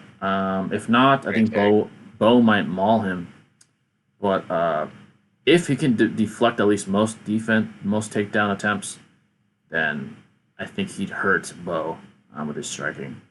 Probably hurt him. But right now, I'd probably say Bo probably could get his hands on him and it wouldn't end well. So, Bo Nickel's nasty. Nasty, yeah. His wrestling, I mean, he's an NCAA Division I 3-time champion. That's fucking really difficult to do. NCAA, the college Division I wrestling is some of the most competitive wrestling on earth. On on Earth. That's where guys like Daniel Cormier came from, John Jones. A lot of the best wrestlers we've ever seen are from the NCAA. So Colby Covington, Legends. yeah, Yeah. Usman, like monsters. Yeah, Colby. Yeah. yeah, As much as I hate to say it, he is good at wrestling. yeah. He plays that Little character. prick. Still Yeah, doing it. yeah. Yeah. I want to see him fight Kamza. I want to see Hamza, I should That'd say. be amazing. Oh, that'd be amazing. That would be yeah. spectacular. Could L-Cat's Johan Libert? I don't think I'm familiar with Johan Libert. Same here. Yeah. Not familiar. Yeah. I don't know why they decided to add Katie to the Suns. Yeah, firepower, I guess. I don't know. I know Durant just wanted out. It's like he didn't want to be in Brooklyn anymore. Do you think he chose the Suns though, or like? I don't know if he was it chose just the like, I'm Suns gonna though. get out? Yeah. I don't know if he Yeah. chose the Suns. They probably just give him that avenue to leave. But I don't think I Yeah, don't think that'd be his first pick. Yeah. Do you think they're actually gonna win a title though? Like Depends with on their. KD there. I think if their chemistry could hit like Golden State levels, like Curry and Durant did, it's a possibility. If Booker's consistent enough and Paul's not showing his age too Yeah. much, it's possible. Exactly, bro. I Yeah. think CP got maybe 2 on him. You feel Yeah, me? Like that's exactly. max. So it's like if they're gonna do anything, we gotta do it now. Now, yeah, This year or next year. they have to max, start hitting you know? stride now, like mid-season. Yeah, But And dude, they- being the Celtics, the Bucks, the like, Bucks, the Celtics. Yeah, there's a Sixers lot of even. Sixers. I'm like, A lot of Warriors are competition. sleepers. Yeah, Warriors are definitely sleepers. Oh yeah. they're sleepers, bro. Prime Hiruzen versus Hashirama. Honest opinion. It depends. You presuppose that he was never retconned, and Prime Hiruzen he's stated to be the strongest Hokage of all time. If you presuppose Yeah. that his Warrock performance allows us to indicate that he was retconned, then Hashirama would slam him. It all depends. Me personally, I do think he was retconned. I do.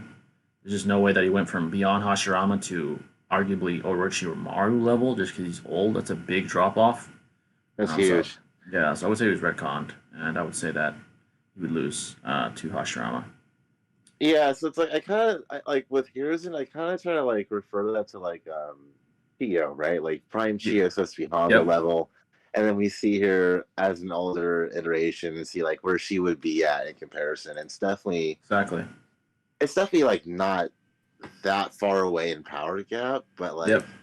it's definitely not as much as like say above Hashirama to now Orochimaru, which is what you said. So Yeah, that's a substantial drop off. Like, that's huge. yeah. I think he was more talented. I think it's stated than Oh yeah, Togurama. I do think he's above him in his prime, probably. His Probably prime for above him. sure. Yeah. I don't know about like not even Minato though either. Nah, guys, to be yeah, honest. I don't think Like, he's above Minato either.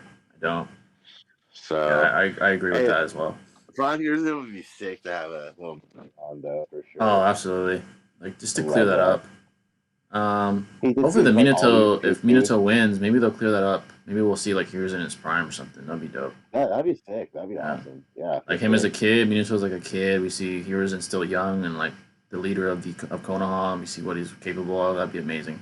Then that would answer the question whether or not he really was Hashirama level or not. But yeah, because this doesn't seem to be revered as like that powerful. Yeah, definitely not. Definitely as well. Like above Hashirama, I don't know. that's insane. Yeah, that's insane.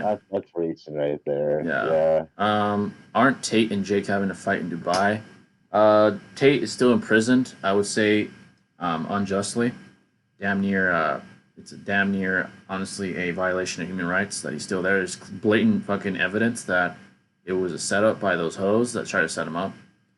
To say that he did something to them. I think they're thoughts, and they're not even around. I think they're in some other European nation living it up. So fuck those hoes and free Top G. Period. Obviously, if there's substantial evidence to suggest otherwise, we'll take back what we said and it's over. But right now, there's nothing. They're still incarcerated. So free Top G. The man's time, bro. Honestly. Yeah, and for you guys that didn't know, he actually had a cancer scare, but luckily. Wow. The nodules in his lungs were benign, so they're not cancerous. But he had a cancer scare. Yeah, he actually had a cancer scare before prison, I think. And from what I hear, they're denying him medical service. Man, that's bullshit. Bullshit. What? Yeah. Yo, that's like. And you can even see it in his face. He's lost about 10 kilos, which is about like 25 pounds, I think. That's fucked up, man. It's fucked up shit. Dog. Free Top G. Yeah, for real. Free Top G. And free his brother. They did free the other two chicks that were incarcerated. They freed those two already. So now it's just Tristan and Andrew. Interesting. Yeah, That'll happen though, huh? yeah, a lot. It's crazy that they're still incarcerated. It's truly like bizarre to me. There's clearly some ulterior motive. Like what the hell's going on? Tate boxing skill is always quite good. Yeah, very good boxer. Kamzat moving up to middleweight makes me so upset over missing that Shavkat fight. Kamzat moving up to middleweight, that is interesting. I wonder how he's going to do up there. We'll find out. Will he get to the point where he battles the champ, Pereira, or Adesanya if he wins next month? We'll see. It's a bigger weight class, bigger boys. I want to see how he would do against someone like fucking Vittori. That's a big fuck. Marvin Vittori is a giant man. So how would you do against and that motherfucker could wrestle his ass off. So dangerous. Yeah, very, very dangerous. Bigger guys. You're not going to be fucking wrestling Kevin Holland anymore. You're going to be wrestling Derek Brunson. You're going to be wrestling Marvin Vittori. You're going to be wrestling all these monsters. Gilbert Burns. Oh, excuse me, that's 170 actually. But you're going to be wrestling some monsters. He actually fought Gilbert Burns. What am I talking about? Who wins, Sasori or Kakashi that fought Pain? Sasori or the Kakashi that fought Pain? I'd say it's Sasori. Sasori, sure. Probably, yeah. 1, Pain was fatigued. 2, he was holding back. 3 is very, very obvious that he was casually just messing with Kakashi. Plucked a nail at him out of mercy. Just said, let's get this fucking far out of my face. So yeah, he didn't really respect him that much. So probably Sasori. Yeah, I just think with scaling, I think Sasori would be above, Hanzo or Prime Chio even. Third, Kage, obviously. Yep. So that would, scale his tangible abilities, which would, definitely outscale Kakashi's. Only thing Kakashi has for a win con would be like a Kamoid towards the main body. Yeah. But with the speed that he has, it would probably be impossible. He could just switch to another puppet and poison him. Kakashi's chakra, poison him. So. Most likely Sasori. He just has more for him. I have my money on the Bucks. That's a good pick. We'll see. Not a bad choice. Yeah. I'm a Wizards fan. Shout out to the Wizards, I guess. All right. I don't see why. The Warriors again, bro. I don't care, dog. Yeah. I don't see why age and the lack of training couldn't make him go from above Hashirama to Chunin exam or Orochimaru level. That's a huge drop off, though. That's a huge drop off. Yeah, because think about Chio again. She's supposed to be this when she was prime, right? Yeah. So what we saw with Sasori. So it's it wasn't that huge. Yeah, Chio. That's a good point because Chio aged like a motherfucker. She looked like a wrinkly ass grape, and fucking look how she did against Sasori. She did very well. She had Sakura's her help, but definitely not a drop off like that. Yeah. Yeah. So I just don't agree with that. It was definitely a retcon. Damn, that's cruel. Going from above Madara level to Orochimaru level just because of age is way too wild. Exactly. I'm just sitting here bro, I get crazy. That. I'm sitting here, bro, you don't like the guy, but damn, no integrity of the guy's health. You guys talking about Seth? I'm glad he's getting help. Or Hirzen. Hirzen? If you're talking about Seth, I'm glad he's getting help, but still, fuck him. I hope he gets better, but I don't like that loser, nonetheless. I think he's talking about Tate. I think that's what he's talking about. Yeah, that makes sense. Yeah, exactly. Don't wish bad on someone like that. I wouldn't wish cancer on my worst enemy. That's fucked up. Absolutely. No, dude, that's like torture, bro. Yeah. Yeah, that's so awful. Terminal illness, that's like the worst shit that you can experience, honestly. That's fucked up. No, I was talking about Tate. Yeah, I just got that. Because he speaks facts that hurt people's feelings. Exactly. Unfortunately, facts don't care about your feelings. That's just the way the world's always worked, man. The world's a cruel and harshly real place. It's amoral. It continues to progress despite our moral compasses, despite our possible soft soy boy ideologies. It doesn't matter. It will continue to progress the way it's supposed to. The natural order of things will continue. Tate illuminates that with his message. Does he have the best delivery? No, he does not. I would say Jordan Peterson has a more elegant delivery on things like that. But Tate speaks truth. Does he use satire sometimes? Absolutely does. Yeah, sometimes tough love is the most constructive kind of love. Especially for men that are kind of in the hole mentally. They're like, man, I don't have shit. That's what they need to wake up sometimes, is that tough love. Yeah. Exactly. So Tate's very good at that. Yeah. cesspool that they put themselves in. You know, you have to get slapped to reality sometimes. You know, Yeah. a lot of people do. Peterson, So Jordan, and conversely is more. He's more calm. He's more calculated in his rhetoric and his vocabulary. He says it more elegantly. So maybe if you're a person that doesn't respond to that kind of delivery very well, you'll respond well to Peterson's. Find the message that best suits you. A message that won't suit anybody is a woke, lack of self accountability, infested cesspool of an ideology. The ones that say that it's never your fault, that you're special, that you're God's gift to men or God's gift to women. That's a delusional and I would say very problematic ideology to have for anybody. Doesn't matter who the fuck you are. you're propagating a falsehood. You know what I mean? Exactly, and you're only setting yourself up for failure. That's all you're doing. Exactly. So I would recommend avoiding woke left-wing ideologues for the most part. At least when it comes to radical leftists. At least when it concerns your self-improvement. Absolutely. No, average 145-pound guy with 5 years of intense MMA training versus Bruce Lee in a street fight. Average 145-pound guy with 5 years of intense MMA training versus Bruce Lee. Bruce Lee, I would say, is very physically gifted. That's the problem. He's definitely not average.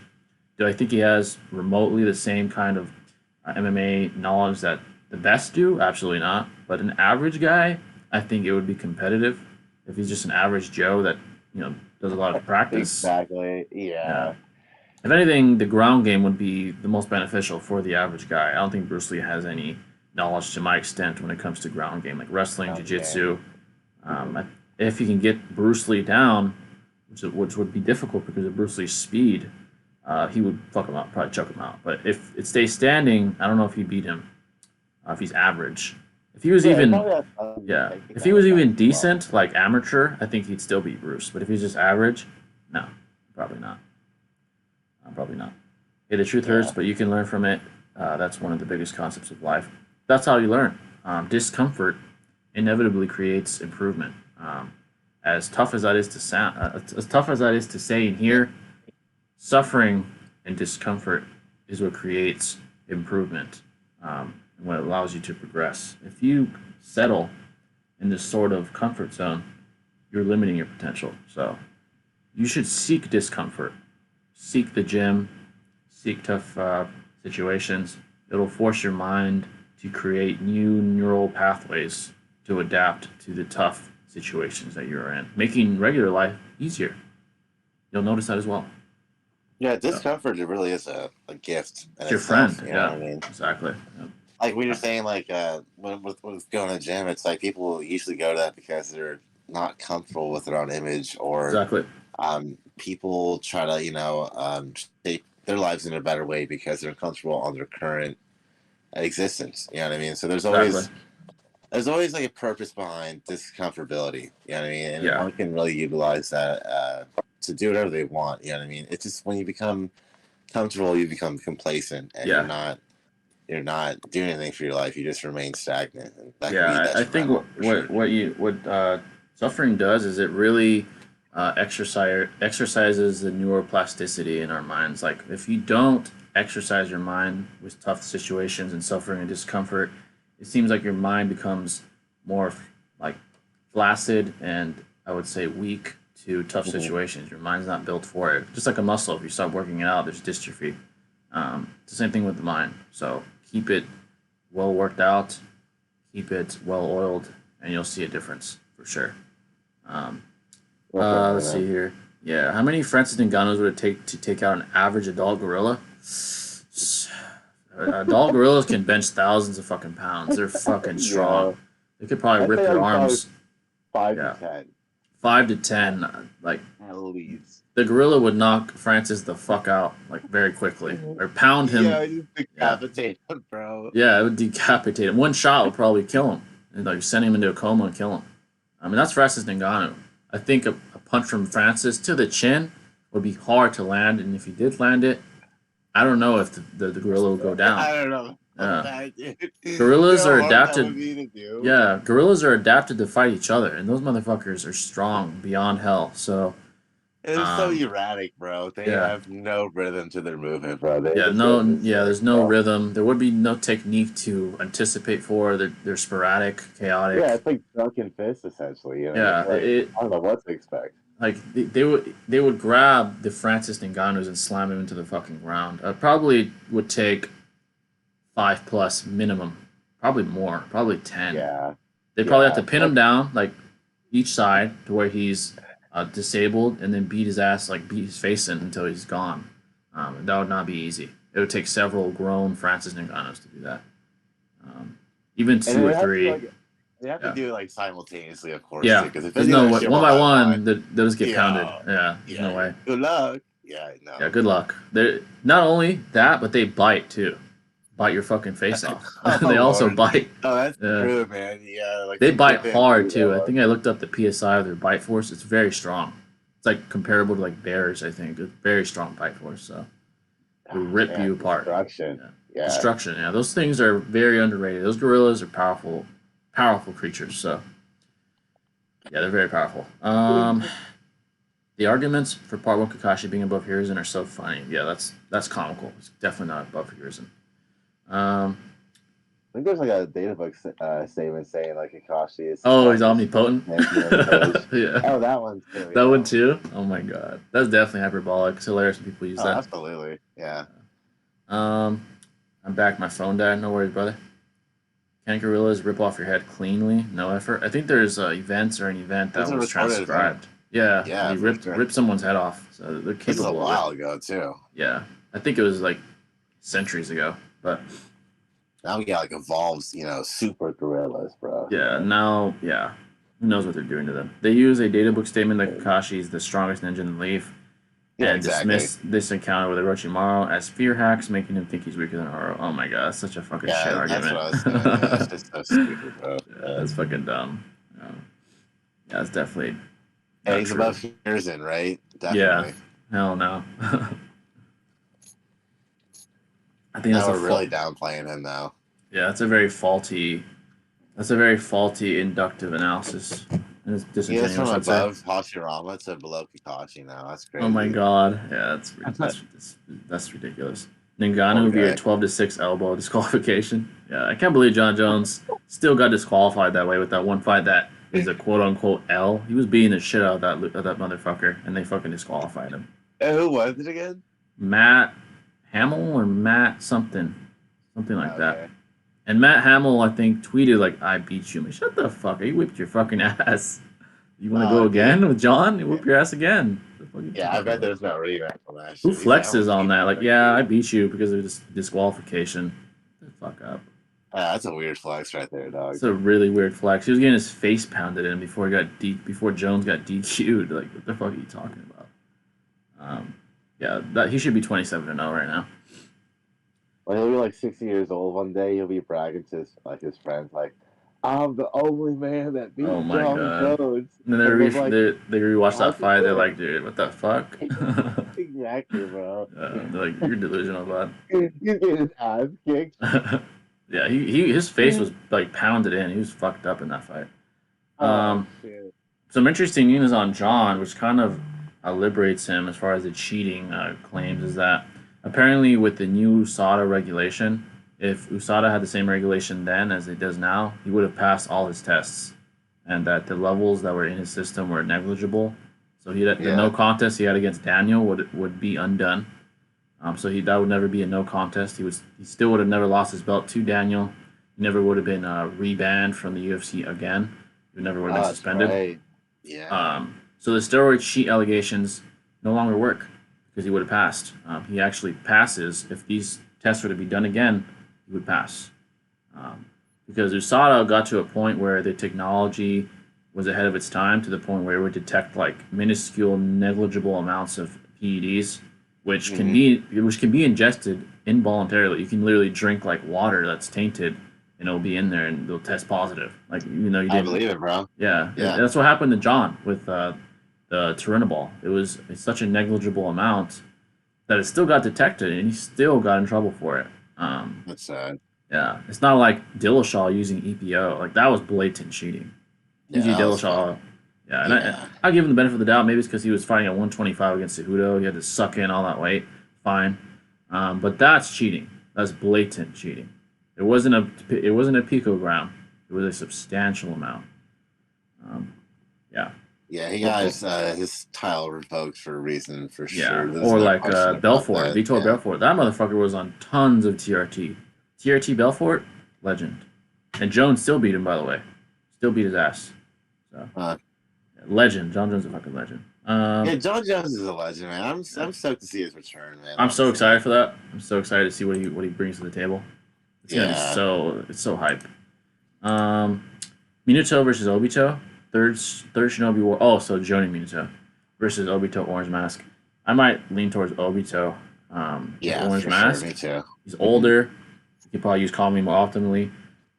He didn't have the Genjutsu parameter with the Nine Tails. If we presuppose he doesn't have the Nine Tails under control, which takes away chakra. Probably Obito. Minato is more green.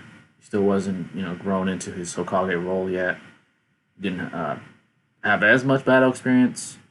So probably Obito. Yeah, probably Obito. Yeah, Obito at 14 years old was as fast as pretty much. Well, relative. Yeah, to relative. Hokage Minato, which is insane. It's insane, by the way. And that's at 14 years old. Ridiculous. And that's what the Nine Tails being under control, like Jay said, and having chakra consumed from him to fatigue him to lessen his full extent, if you will. So a full adult Orange Mask Obito with full, proficiency of his Kamui and other abilities.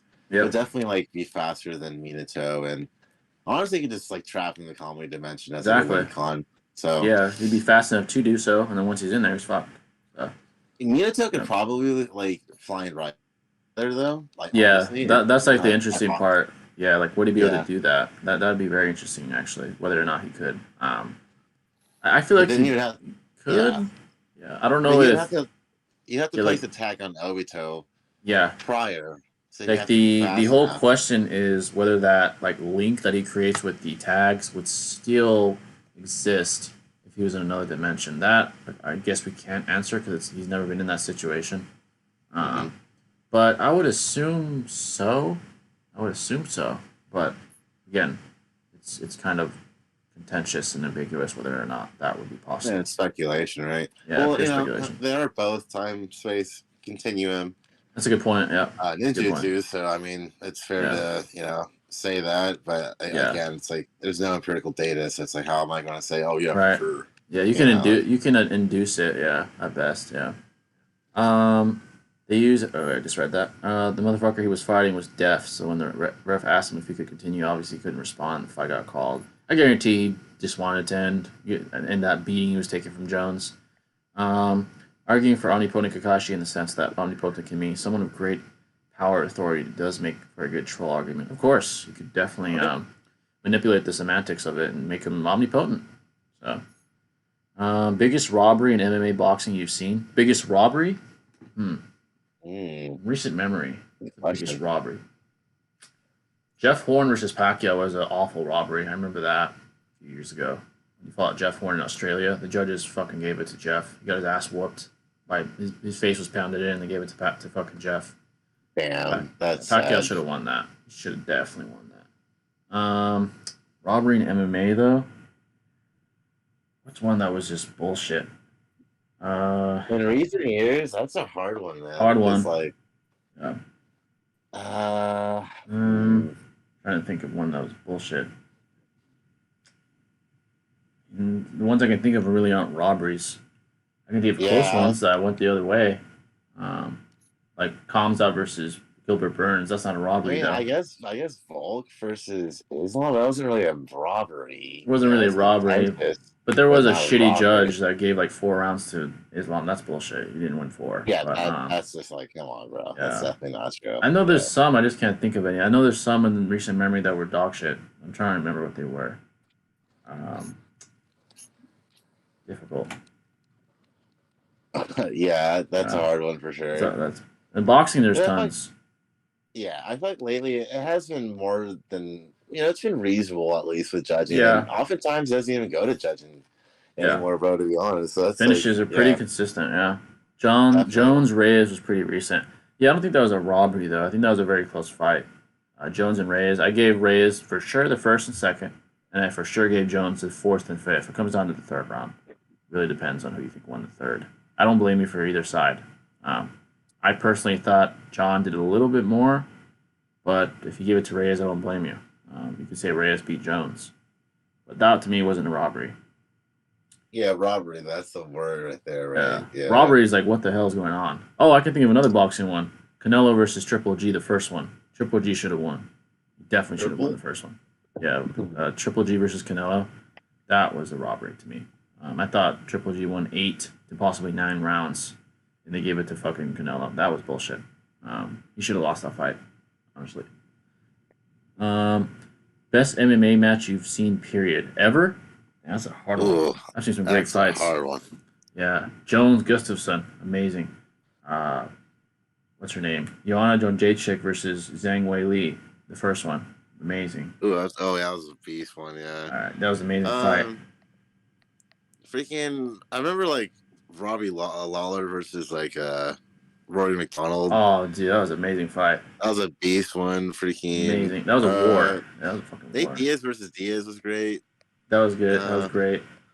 What was another war? I think of another one. Chandler versus Poirier recently. Oh shit, that was a pretty good fight. Chandler versus Gaethje. Holy shit, that was a war. Oh yeah, Gaethje. That's who it was. Yeah. That was a fucking war. That's what I was talking about. Yeah, for sure. Yeah. Other weight classes. I guess I don't know if Moreno Figueiredo is an all time, but it was a good fight. Also, the Conor fights were pretty dank back in the day, man. Honestly. Yeah, pretty great. I have a good one. Sandhagen versus Jan was a fucking war. That was a war that I really enjoyed as well. Peter Yan versus Corey Sandhagen. There's a lot of good fucking fights. Yeah, there's a lot of good fucking fights for sure, including female fights. A lot of good female fights actually too. Boxing, probably say best boxing match I've ever seen. So many as well. Floyd versus Maidana. Muhammad versus Frazier. For sure. That was fucking legendary. Sonny Liston versus. There's a lot of Ali fights that are all time. Liston, Ali, Frazier, Ali, even Foreman, Ali. Ton of good fights. Tyson. Yeah, Tyson. His best fight that was back and forth. Maybe the Holyfield fights, but he lost those. But they were good fights. That's how he bit the ear off of, right? Yeah, he bit his ear off. That was crazy. Yeah, that's just crazy, bro. But yeah, folks, any questions you may have, feel free to ask. It can be like I said, it can be this stuff. We enjoy these talks too. We're big combat sports fans as well. So yeah, literally. Make sure to hit the like button again, folks. If you haven't already, hit the like button. Yes, sir. What we doing? Yes, sir. Any super chats are appreciated. Sure goes. Thanks for the donations this time, and for all the donators and all streams. We appreciate you guys. You guys are fucking goats. Yeah, the fight's gonna be amazing though, for sure. Can't wait. Oh yeah. I got Jones winning by either decision or late round like submission. I think that's probably most likely what's gonna happen. Oh, you think Jones will? Yeah, I think Jones gets it. If we presuppose he's not rusty and age doesn't start to show. Yeah, exactly. If that happens, Gon might get it. Yeah. Cyril's pretty good at submission, but definitely not as good at wrestling and shit as John Jones. Yeah, his ground game definitely not up to par with John. Yeah, definitely not. No, definitely not. No. Yeah. I think Stipe would out wrestle him. Jones, Cormier if he wasn't retired. Stipe's fighting the victor, right? Yep, I think in July they said he's fighting the winner. Fucking Stipe versus Jones would be amazing. What did you think about that last fight with Cormier and him? Oh, that was a great fight. I think Daniel played into the striking too much. I think if he would have wrestled more, he might have beat Stipe. Got some more takedowns, yeah. Every time he wrestled, and what's funny is every time he'd wrestle Stipe, he'd maul his ass. Why did he stop? I don't understand that. I don't understand why. Bro. Yeah. The first round, he manhandled him and destroyed him in the first round via wrestling. Beat the shit out of him. He threw him up in the air and slammed his ass. But he stopped that. He started boxing and he got outboxed. Yeah. I don't understand why he stopped that. I really don't. It just makes no sense to me. I get trying to mix him up for a round or so, thinking like, Yeah. oh, he's gonna let up, but like, dude, the whole time. It's Yeah, like, maybe it was pride. Like, yeah, you're not gonna outbox me, but like, dude, you were literally slamming his ass the whole first round. I don't was understand that that, his but last fight too? yeah, that was a retirement fight. Yeah, Tough damn. pill to See, that was a swallow good too. one, bro. Yeah, yeah, Who's definitely. Freddie Edgar, dude, his retired. Oh fuck, that was horrible. Against what was his name, Rodriguez? I think he knocked his ass the fuck out. Yeah, Oh, that was a horrible retirement fight. that's Yeah. gonna be Cody if that happens to him tonight, bro. You gotta retire, dog. I mean, Yeah, that was so that was sad. so fucking bad. I don't know why they gave him that killer. That was terrible. You all think Obito is better written character than Madara or Pain? No, I don't think he's better written than Madara. Pain is pretty well written. Yeah, absolutely. Madara is like so Yeah. well written too. The lore is Yeah. amazing as well. Amazing. You know, it just Is he better? marinates throughout the whole series. Yeah, is he better written than those two? Definitely not better than Madara. Better than Pain? I don't know. That's a tough one. They're both very well written. No, I don't think so at all. Honestly, like he Yeah. wasn't even really relevant for like a majority of the series. You know, That's a he good was like point. kept under wraps. Yeah. And like his story was just like, oh, like I simped over Reen, so like I got That's really true. mad. And I Yeah. locked the MS, and it's like okay, and I was like a toy for Madara. I was like, Yeah, you know that's what I mean? that's a Like, good point. Yeah, probably Pain he's then. not as Yeah. compelling as those two for sure. Yeah, I agree. Probably Pain. He was more compelling, especially in the Pain arc. That shit was goated. Still my favorite arc. I sometimes like to look at Israel's matches. Oh yeah, Israel's he's a wizard. Wizard in there, man. Literally striking. He's a technician. Still fun to watch. Yeah. Yeah, super technical. I think Obito and Pain is a draw in terms of story writing. Madara is something else. Yeah, Madara is definitely above those two for sure. Let's see if anyone's called in. Nope. Again, haters are welcome, man. Haters are welcome to come in. You know. Yeah, that's all good with it, bro. They know we're here. They know ready. it. Yeah. They know. They just don't want to come in. Crazy, right? What's funny is I prepared. Like I was ready for some smoke. You know, I touched up on my philosophy. I touched up on some philosophical razors to point out some flaws in possible claims, everything. But I don't want to smoke today, so it's all good though. All good. That's interesting, man. But yeah, it is what it is. You know what I mean? They know we're here. Discord. Yeah, they know we're here. But it is what it is. But yeah, feel free to keep asking questions, folks. Any and all questions are welcomed. Any and all. You can even be about the community, whatever you guys want. We got you. I think Yellow Mask Obito is relative to Orange Mask. I think the fact that he lost the Nine-Tail chains, and he's not using the Zetsu amp. Good point, but there's nothing from stopping him from using them again, though. It's not like those aren't. Yeah. It's not like those aren't retrievable. Well, besides the Nine-Tails, it's not like those things are not retrievable. You just use Zetsu again. Jay said, sick too.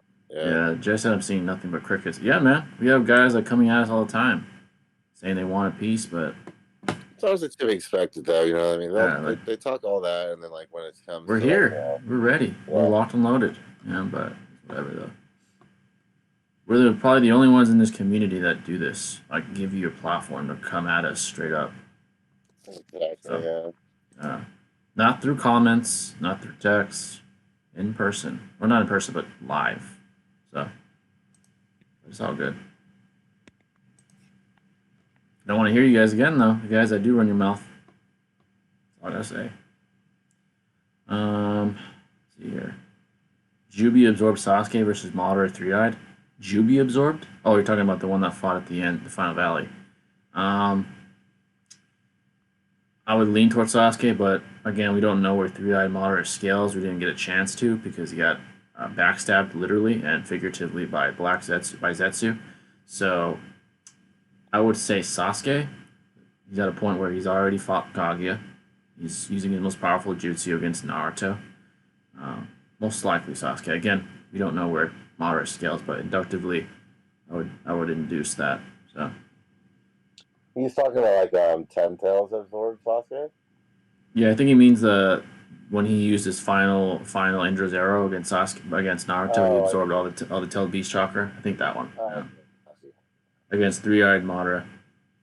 Yeah, like I mean, we don't know how strong Yeah, Water is, like you said, but he's that's definitely the tough below the part. top. Yeah, that's the toughest part. Yeah, that's a hard one, honestly, for Yeah, sure. I can't say that for sure, but just like based off like locations, yeah, exactly. I Um, think. let's see.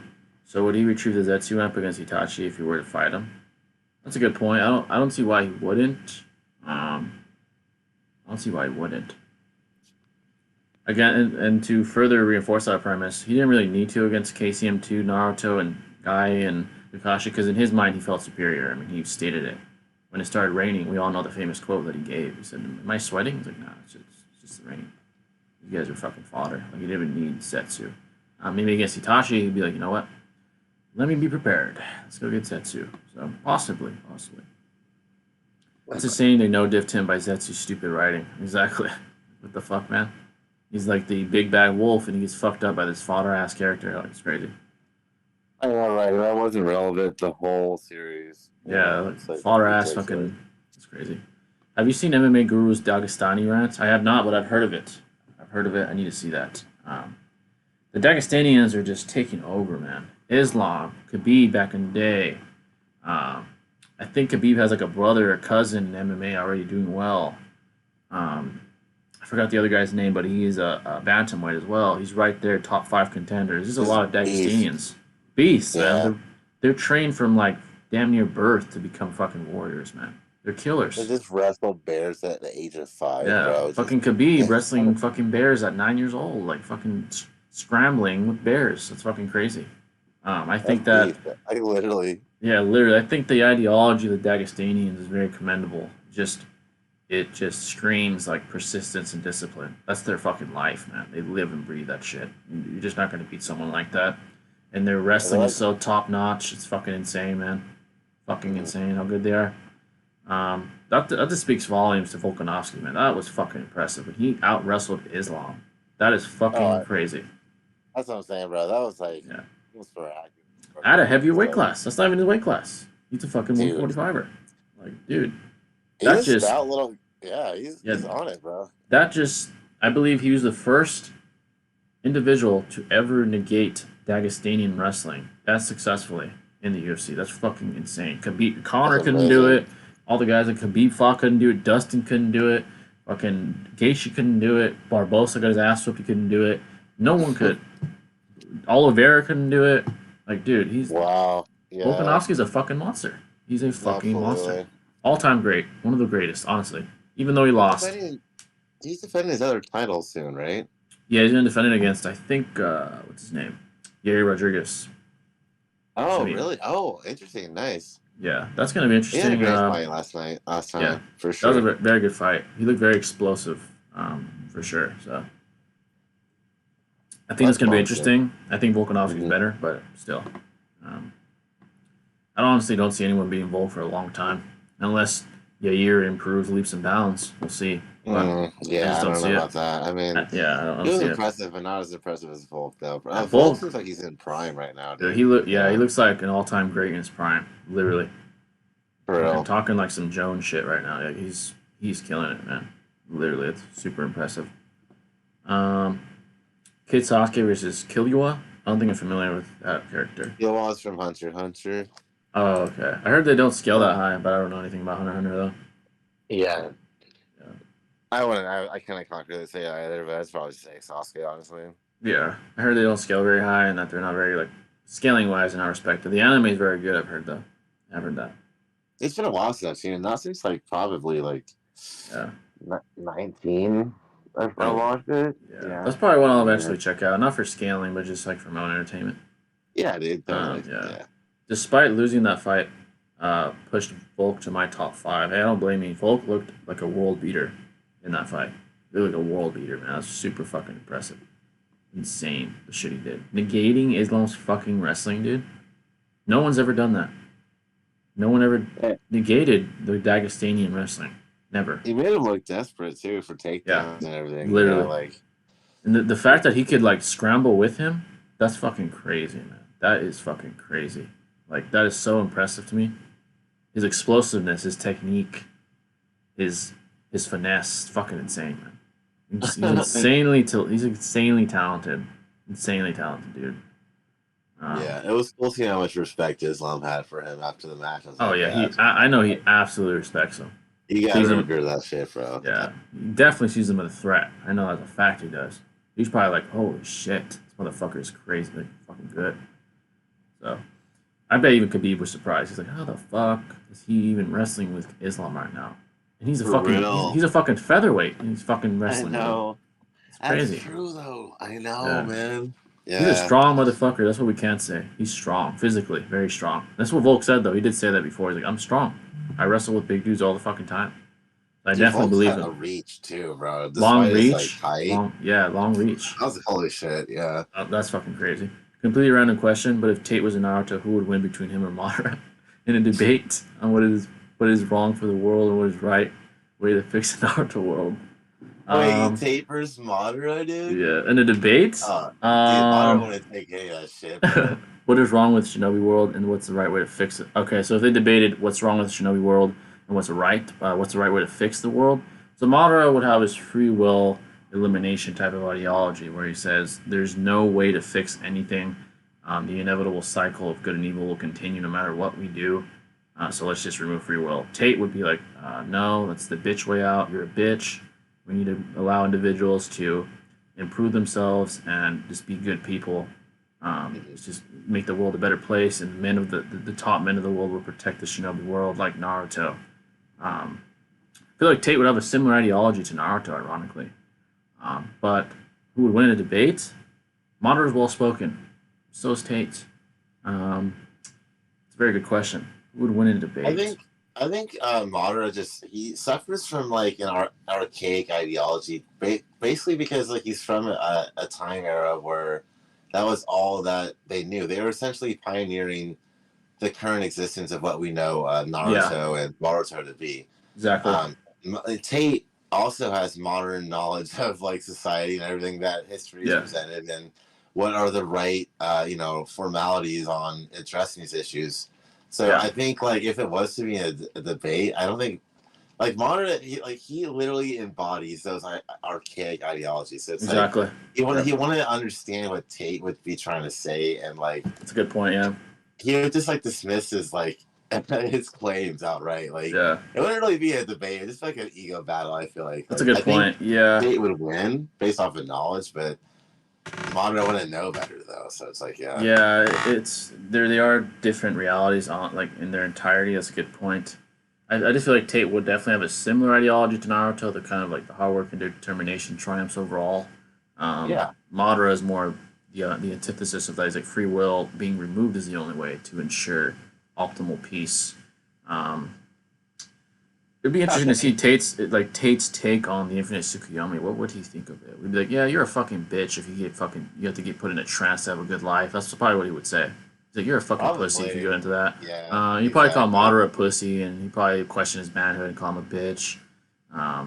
And obviously they'd have to be relative in power to have a skirmish, but obviously Tate, if their tangible aspects are what they really are, Madara would fold him. But Madara would just fuck him up, dude. One shot would kill him. I mean, probably break his neck with one shot. But he just whistle on him, bro. Yeah, one fire style, he's fucked. But if it's a debate, truthfully, Tate would have a good shot. If it was like, let's say there's an audience of Shinobi listening in, most would agree with Tate, probably. They'd be like, yeah, Naruto would be like, fuck yeah, man, the ninja way. And Tate would be like, yeah, fuck yeah, exactly. Their ideologies in like current Naruto is kind of similar to what our current ideologies are. Exactly. That's what Tate embodies. So it's like, exactly. He would be a good person to He'd be a great he'd be a great Shinobi spokesperson. He'd be a great Shinobi spokesperson. He'd have like Naruto's ideology. Depends on if Tate has his theme song playing. That would be huge. He gets a mental amp with and Tate definitely gets a mental amp with the theme song for sure. Do you guys see? Oh, not Madara would get a fucking mental amp with his theme song. Do you guys see Andrew Tate in a John Wick movie doing a fight scene with Keanu Reeves? Hey, if he gets out of prison, man, I'm all for it, man. Fuck it. Hey, yeah, fuck it, dude. Get that bag, bro. Yeah. That bag. Hang out with Reeves. Tate's hanged out with some really cool guys. A lot of UFC fighters have hanged out with him. Leon Edwards, stud. Chad hang out. He hung out with Tate. Obviously, Sean. What's his name? I'm not forgetting his name right now. Sugar Sean O'Malley hung out with Tate. Oh yeah, got Look you, at got you. Chad. A lot of guys have hung out with him. They fuck with him.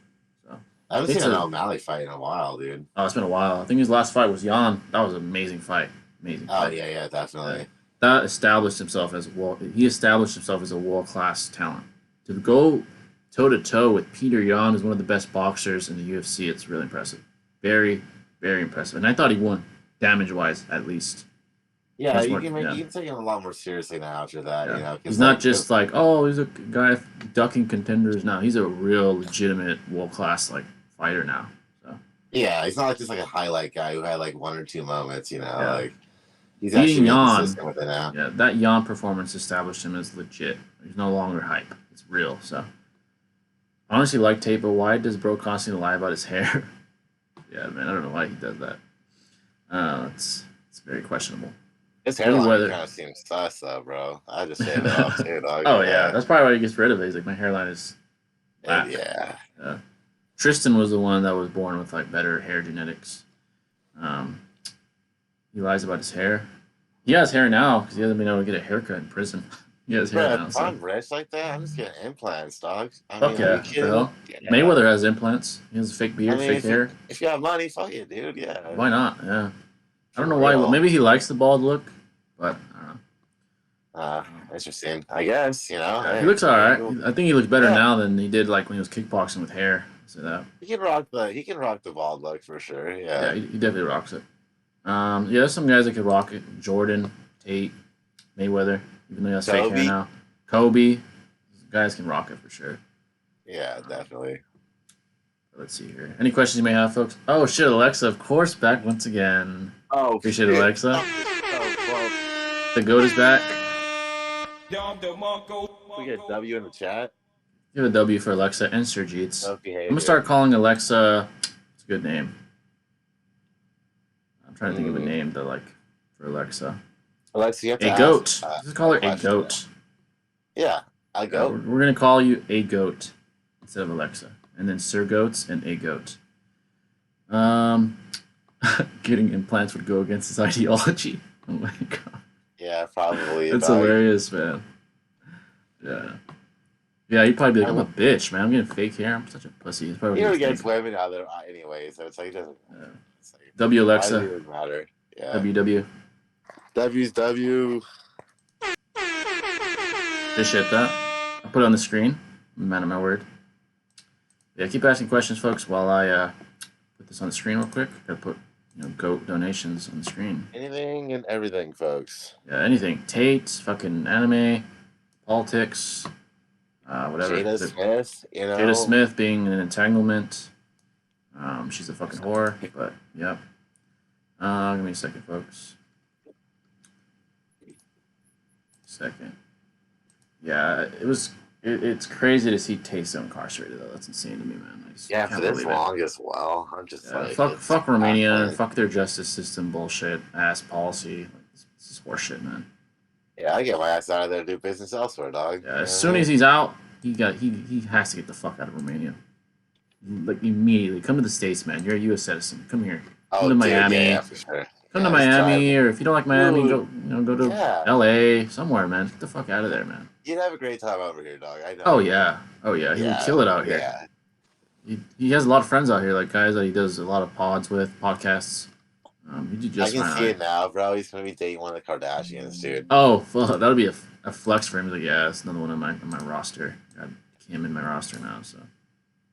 Just fucking Bro, I don't think chat. he'd fuck with him, bro, but he probably hit it. I don't Yeah. know. Oh yeah, he definitely hit. He probably wouldn't cuff. Hell no, the thoughts, but No, hell no. no, definitely not. More like Dame Goat. What do you think about Sage Minato versus Casey and Naruto? Considering Minato thought a Sage Rasengan would do something to Jubidara, and Guy was surprised to survive 2 attacks from him. It's an interesting thought process. Sage Minato versus KCM2 Naruto. Well, Sage Rasengan. so if we're talking about a live Sage Minato, I would deduce he's not a perfect Sage, or did induce at least because there is limited empirical evidence to suggest that. But if fact that he never used Sage Mode, where it would be very optimal if he was a perfect Sage, allows me to like induce that he's not very good at it. So I would most likely deduce that he's not perfect Sage and that he would lose to Casey and Naruto, so, especially alive. Yeah, and also Minato's speed is like it's very like hard to like concretely say what it would be. Yeah, with Sage Mode, especially yeah. especially in his like Hokage state. Like I know like there's the whole like, Kakashi scan where like he sees Minato show up and he's like it reminds him of like KCM2 Naruto of Minato when he's Yeah. actually KCM2 Naruto. But that's just like that's a subjective speculation. I know Yeah. it like he has some relevance to them, but it's like it's arbitrary. You know what I mean? It's not Oh, like definitely. concretely saying his speed. We know he's above KCM1 Naruto at least, like from the Yellow Flash and Red Kage scaling. Yeah. But with Sage Mode, would it be fast enough to get him up to KCM2 Naruto? I don't know, but like you said, he wouldn't probably be able to use Sage Mode long enough anyways to really maximize its like efficiency. Yeah. So I would just think Naruto has like the survivability, durability, and tangible assets as well too.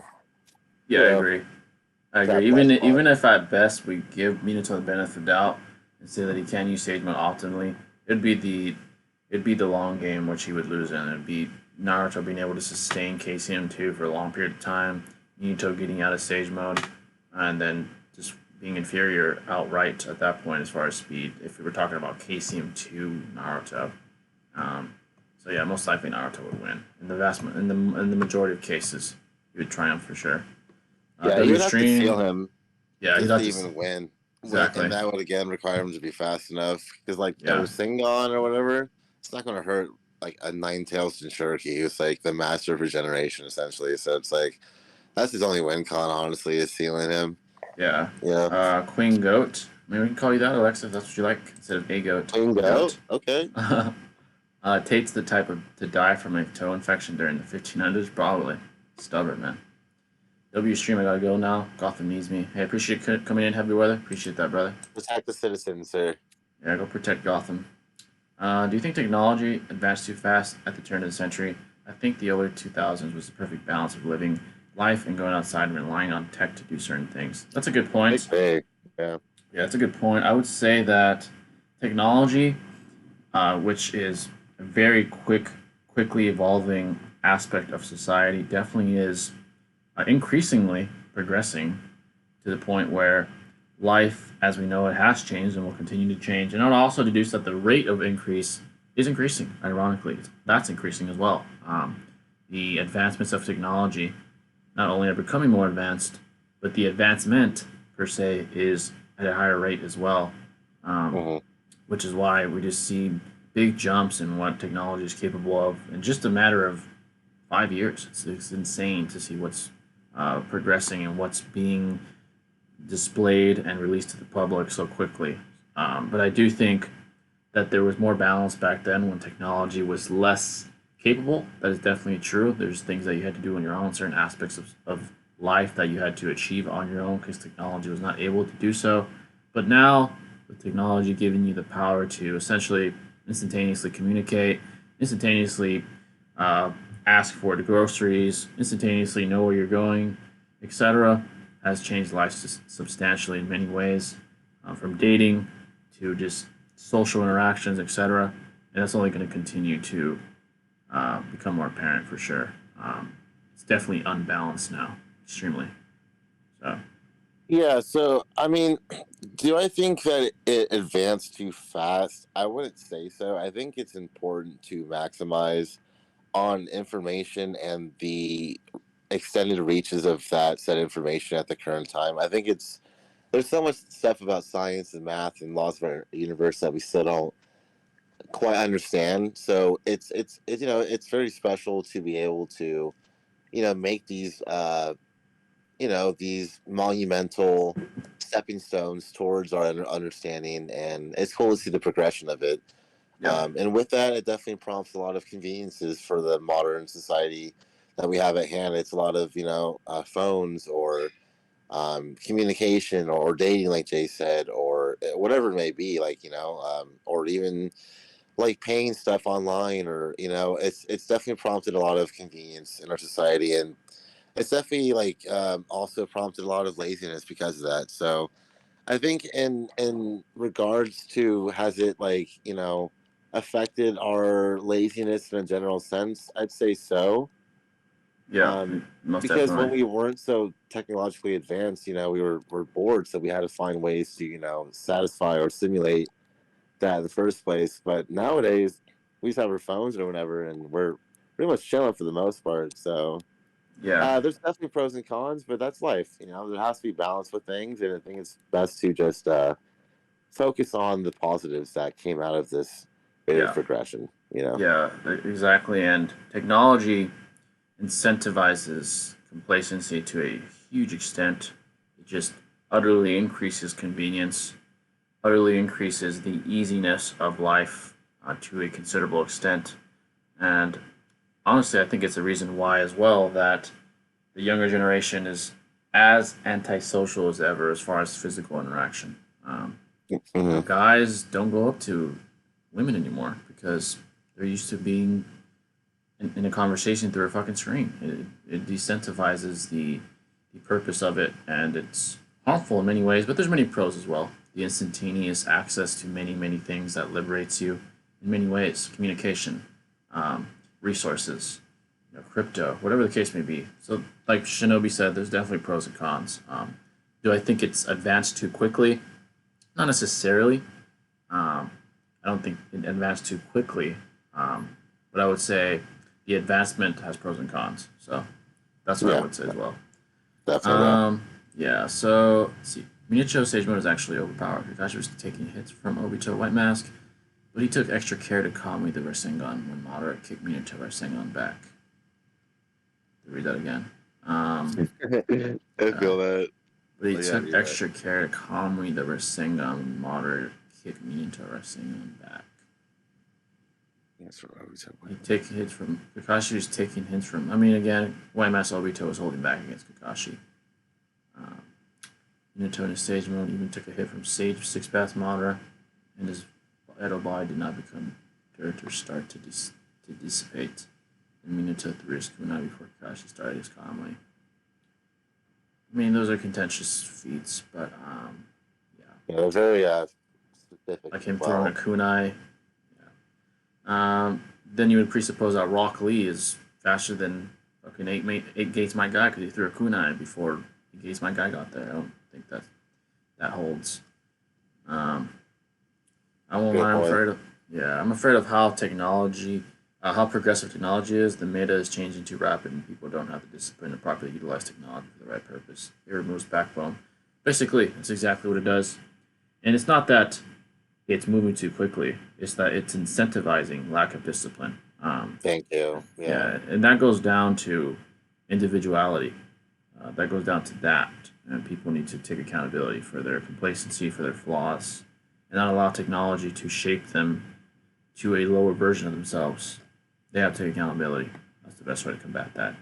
Unfortunately, the incentivization of complacency and convenience overrides that for a lot of people. It's very Yeah, it's unfortunate. very enticing. Yeah, And, very and enticing. Very when enticing. Yeah. everyone else around you is doing it, and it's like the normality. I mean, why wouldn't you engage in the same behavior as well? Yeah. But it takes a Exactly. level of subjective understanding, like Jay was saying, to try to differentiate yourself and try to like evolve past those norms. Because like this complacency can really swallow you up before you know it, and exhaust a lot of your lifespan. So you gotta, capitalize on the life you have ahead of you, and Yeah. use technology to accentuate your existence, but not necessarily like don't be contingent upon it. Don't Exactly. don't Yeah. rely on it to simulate or satisfy yourself at all times. So Yeah. Anyways, I'm balance, right? out. Bye, everyone. Appreciate you coming in, Zert.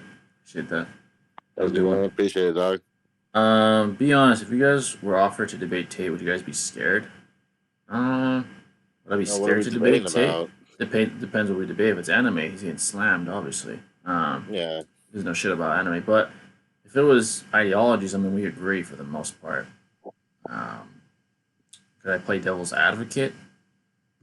Sure, but would I be I would be scared taking to debate genuine him? though. Yeah, Yeah, I would be arguing from a place of disingenuity. So it's like my Exactly. actual take. I don't That's not my know. motives either.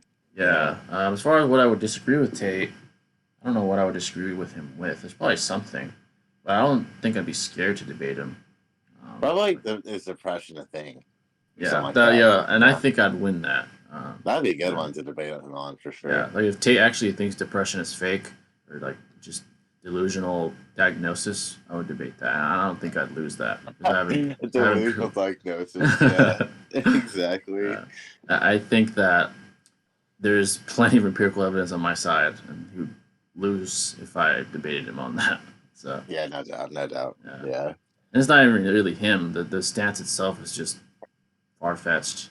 It's very but though, yeah. Yeah, because he's a Hard to smart believe. guy.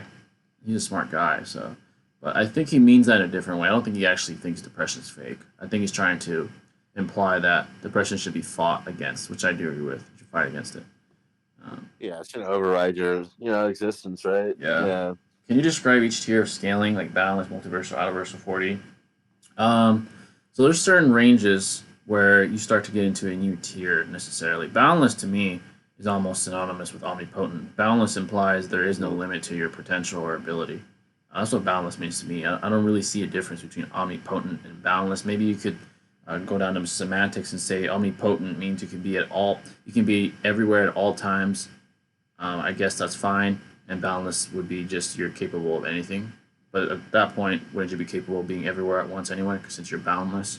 So again, I see omnipotence as synonymous with boundless, unless there's some very distinct difference that someone brings up. Multiversal is just being able to achieve feats that affect or just flat out destroy or create multiple universes. So that's basically what multiversal means to me. Autoversal means that you're not quite multiversal, but your feat can achieve destruction beyond a universe, but not enough to destroy multiple. And 4D is essentially universal if you consider Einstein's theory of relativity valid, which I think it is, and with there being 4 dimensions, one temporal and 3 physical. So that's basically 4D, universal, pretty synonymous. And then below that, it's pretty self-explanatory. There's like solar system, there's galaxy, star, large planet, and then below that, it's just you can go smaller, smaller, smaller, all the way down to like athlete level. Yeah, I'm trying to think of like good examples for all of them. Like boundless, I would say like Hagurama when he's dead. Yeah, the ghost like Hagurama. like the one above all in Marvel or something like boundless god, like something like that.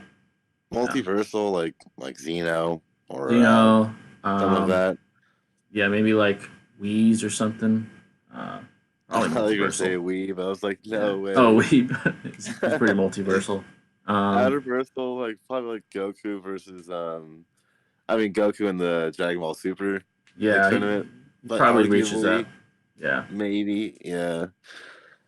4D would be like blatantly like Beerus and Goku, or they're shaking the for universe, sure. and that's Yeah, that's them exactly. not going all out either, or specifically Beerus not going all out.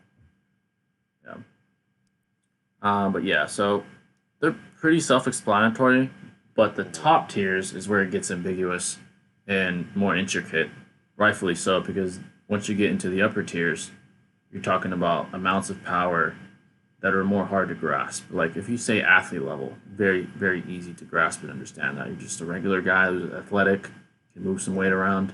But if you're talking about boundless or outer reversal, it's more intricate. And harder to understand, I'd say. There's more. It's hard to fathom. Yeah. Yeah, sure. there's more prerequisites to those kinds of tiers.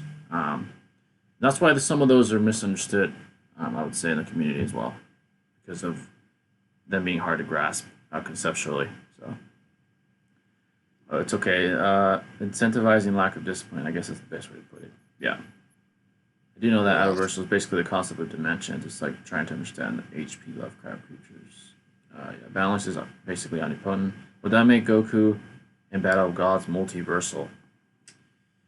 Battle of the Odds, like what I was saying, like in Super, Yeah. or like I think that's when he fought Beerus when he first awakened when he Super fought Saiyan Beerus. God. I don't know if he's multiversal. I know Wow. I know he shaped the macrocosm when he punched with Beerus, It I don't took know. two of them as well to do that feat, so it Yeah. wasn't just Goku. I would say not. Yeah, he's not quite multiversal there. I Yeah, wouldn't say definitely. so. Arguably universal, like, Yeah. but I mean that's like even that's a stretch because again it was him and Beerus submitting that much power just to shake up the universe. So it Yeah, wasn't just exactly. Goku doing that by himself. Yeah. That's a good point. Yeah. So yeah, probably not. Probably not. Yeah, folks. Any questions you may I have, wait for folks, the feel free to new ask. Super anime to come out though, man. Oh I don't know when yeah. that's supposed to be released, but I wonder when that will happen because it's been quite some time. I feel like they've postponed it a couple times, but could be wrong.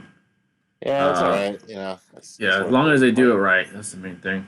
Like the Yeah. moral arc, the granola arc, Black Frieza, like can't wait to see all that. It's gonna be lit. I heard that the Super Saiyan raised Trunks thing wasn't even in the manga at all, bro. I was like, what? Really, Like, I think that is yeah, true. Yeah, I thought that shit was heat, bro. I'm like, damn, bro. So yeah, they come out with some good shit for sure. yeah, definitely. Like Azoth from the Setharu, I don't think I'm familiar with that mythos, is universal because the concepts of dimensions are inside his head, and if Asethoth wakes up from his sleep, the concept of dimensions is erased.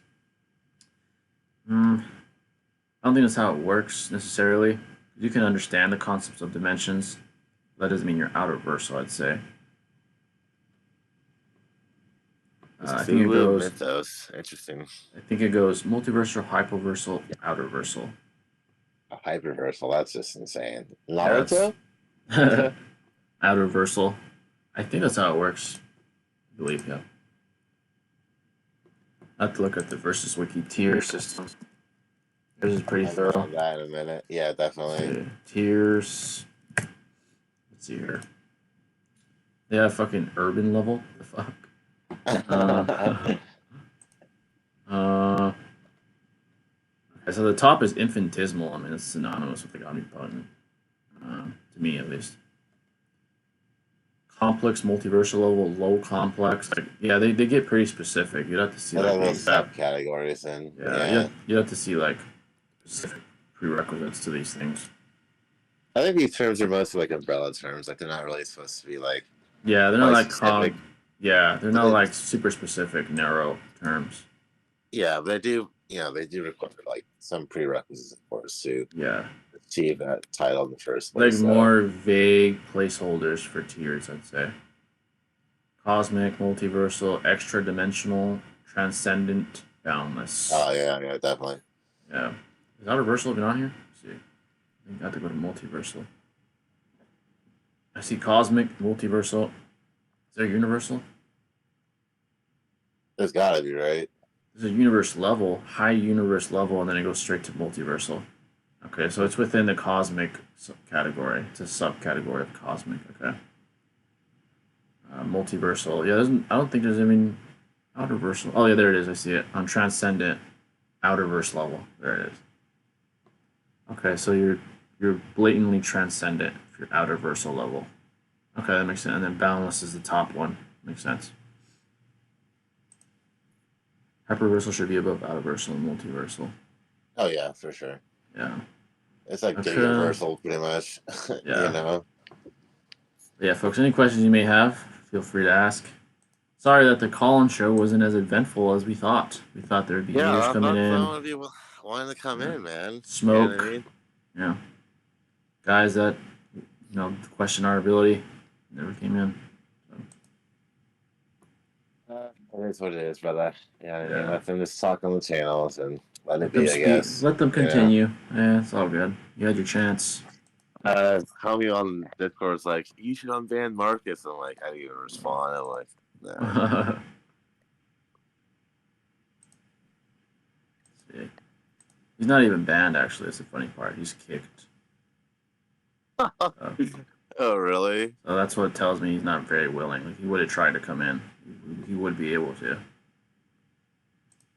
I never said he was. So it's all good though. Yeah, it doesn't really matter, dog. Honestly. Yeah, I don't really care either way. Yeah. So. I'd way rather hear some like more intriguing questions and just Yeah, to me it's like if anyone was so like determined to come in the call and show. Why wouldn't you try to join the server again? Very interesting to check if you are banned.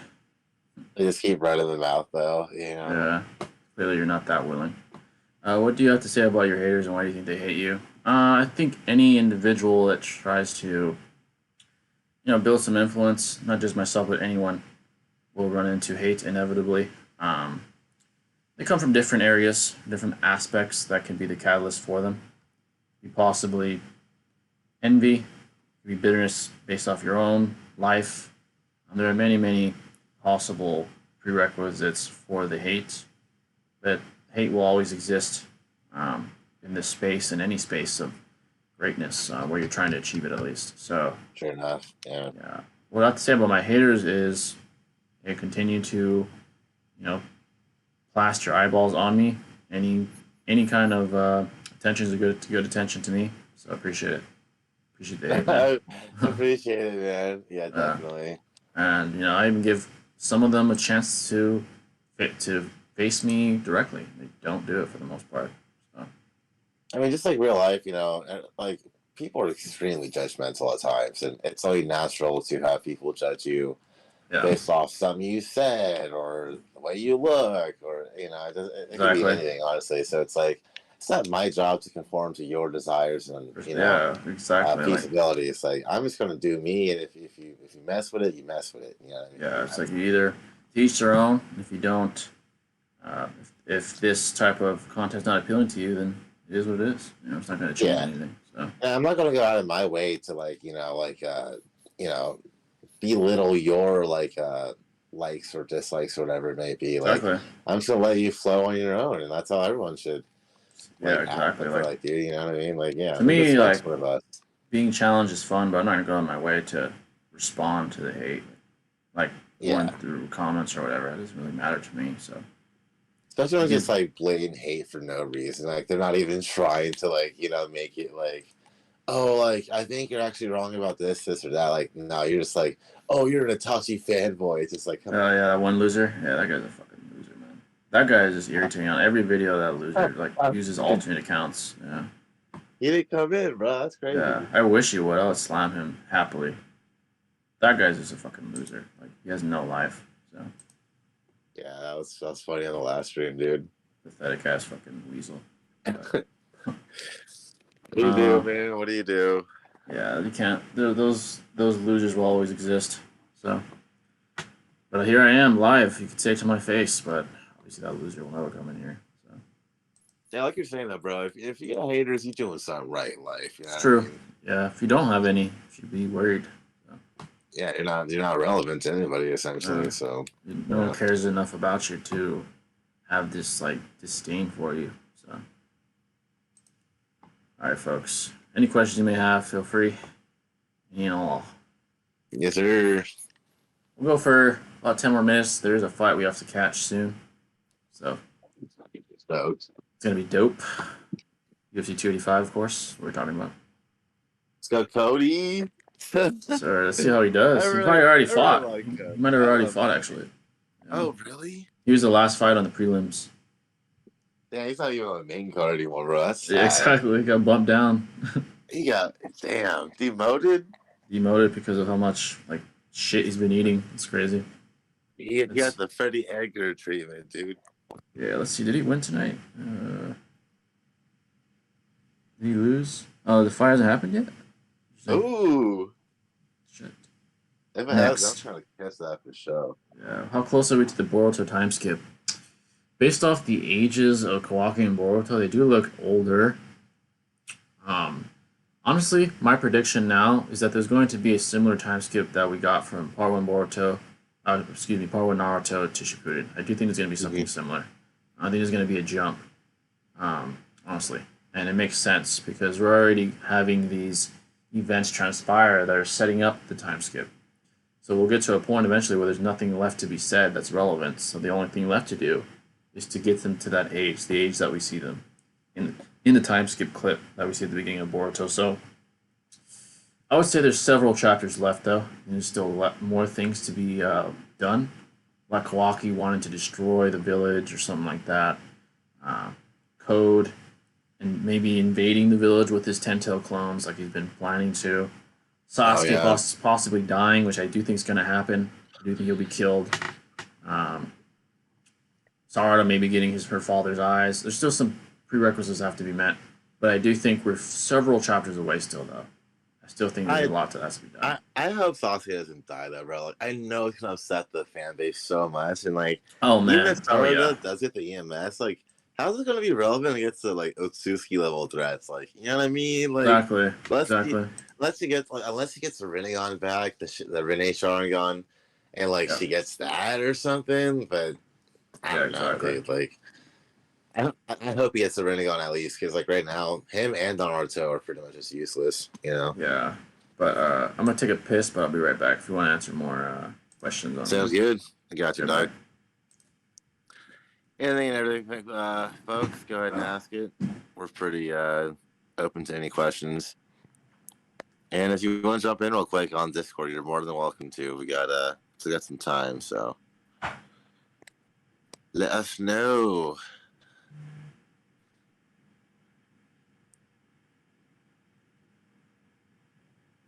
Yeah, but I think we're pretty much close to the time skip though, and Boruto. We're pretty much getting all the events that need to, transpire first before we can see this time skip occur. And I think it'll be like a 3-year time skip again, like we saw in Naruto, something like that.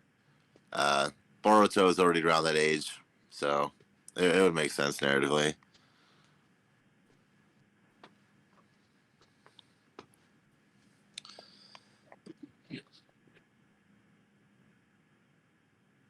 We'll have to put down 50 on cereal tonight, bro. This make Jay mad.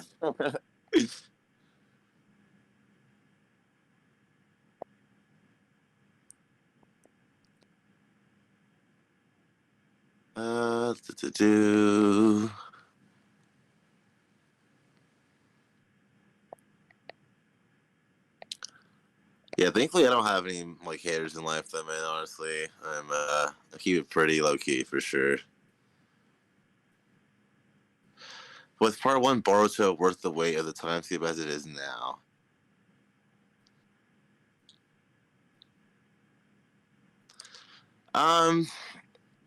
I just think for the anime at least, it just took a lot of time for them to release very little. Essentially, the manga is saving the series, if at all, right now. The progression is finally getting better thanks to Kishimoto. Things are finally getting more action paced, and there's more stuff that we care about, to be honest. Yo. Yeah, what's up, buddy? What's up? Just talking about part 1 Boruto right now. If you thought it was worth the wait of the time skip as it is now. Was part 1 Boruto worth the wait of the time skip as it is now? Overall, probably not. If they continue this trajectory with the suspense, the thrill, the building of emotional appeal, maybe. A lot of like things that weren't necessary, especially in the anime. Yeah, exactly. Yeah, I do think they're not there. Yeah, I think they're not there yet. I'd say that's what I would say about that. So right now, no, but if they continue, yes, it'll be worth it. I do. Think it's so hard creating something after like Naruto as well, and trying to like make it as good or if not better. It's just like our expectations were pretty high, understandably. It's just like when it finally comes to fruition, you're just like disappointed, to be honest. So yeah, exactly. I don't know. Imagine if Boruto was a genjutsu. I've heard that theory before, that Madara just had them in the genjutsu the whole time. But what would counter that is the fact that there's negative aspects to what's happening. We would never see negative things happen because Infinite Tsukuyomi, the whole premise behind it is to put you in an eternal heaven. So we wouldn't see Naruto facing fucking Momoshiki or any of that. So, but still interesting theory though. All right, folks, about 3 or 4 more questions and we shall depart. UFC 285 will commence soon, so definitely gotta check that out. So a few more questions and we shall depart. Make sure to get the last like spike here. Hit the like button, get this up in the algorithm. Try to get this stream to 40 likes if you're watching the recording or watching live. Just make sure to hit the like button. We greatly appreciate that. It helps quite a bit, more than you know. So it's really appreciated. And it's a sub button for you. Maybe it's your first time on these streams. I know a lot of eyeballs are getting on these streams now, so if you're new, be sure to hit the like button. I think a part 3 could be made by them achieving peace to the world, but then right after that, face the white aliens. Part 3, they could go, if they go a certain trajectory, it's possible. Definitely possible.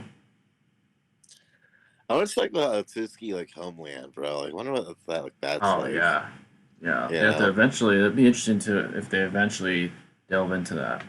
Delve into the Otsutsuki, their homeland. What's that like? Yeah. Their lore, yeah. Their lore, yeah. It's gonna be hard to establish an emotional appeal if Naruto and Sasuke are gone. It's gonna be very difficult. It's gonna be a challenge the writers are gonna have to face. Naruto is basically gone. He's sealed. Sasuke will probably die. I don't see him being sealed unless Boruto seals him. I don't know. Well, it's just sad that he can make robots that are stronger than freaking Naruto or Sasuke. Exactly. You know? You have like robots with the warp potential of prime Naruto before the nerf. It's really, really disappointing. They clearly don't stand a chance now. They had warp potential of fucking Naruto in his prime, so. Yeah, that's I it's guess sad, bro. Amato's a genius, apparently. So it's unfortunate that he built Damon and Ida, but never put them up against Jigen, even though they're stated to be stronger than Jigen, or specifically Exactly. Damon. Why didn't he challenge him? I don't understand that. Inconsistency, I'd say, but I wonder how they even got deactivated in the first place, because Ida's powers are freaking broken, bro. Like, very same with broken. Damon, but like, Yeah. How would they even be? That's the interesting part. Yeah. The only counter to myself, I would say, is maybe he feared Ishiki himself. I guess that's fair. Ishiki's probably stronger than them. Like Ishiki, not in a in a broken vessel like that. Yeah, definitely. So maybe that, but still, I mean, those guys are broken as hell. So, all right, folks, I think that is all for today. This wasn't really a fucking call-in show, but shout out to Sir Jeets for the donations and for coming in. We appreciate that. Definitely a Sir Goat. But we're probably gonna think twice before we do a call-in show again. It's not worth it if no one calls in. So we don't get anybody in. Yeah, maybe we'll try to promote it more beforehand so that people come in, including haters, to give you entertainment. But the next stream will probably be a random debate stream. We know you guys greatly enjoyed that, so we'll do that. Any topic goes for you guys watching the recording or live. Any topic you can ask us besides like sus shit that we won't lose our dignity over. Yeah. But besides that, politics, anime, conspiracy theories, religion, sports, anything, literally. Just nothing sus and nothing that's obviously like weird as fuck, like criminal activity or anything like that. But yeah, like pedo shit, never debating that. But yeah, folks, we hope you guys enjoyed the stream. We'll see you soon. Original content coming soon, and another stream coming soon. But we'll catch you next time, folks. So, later, guys. Peace.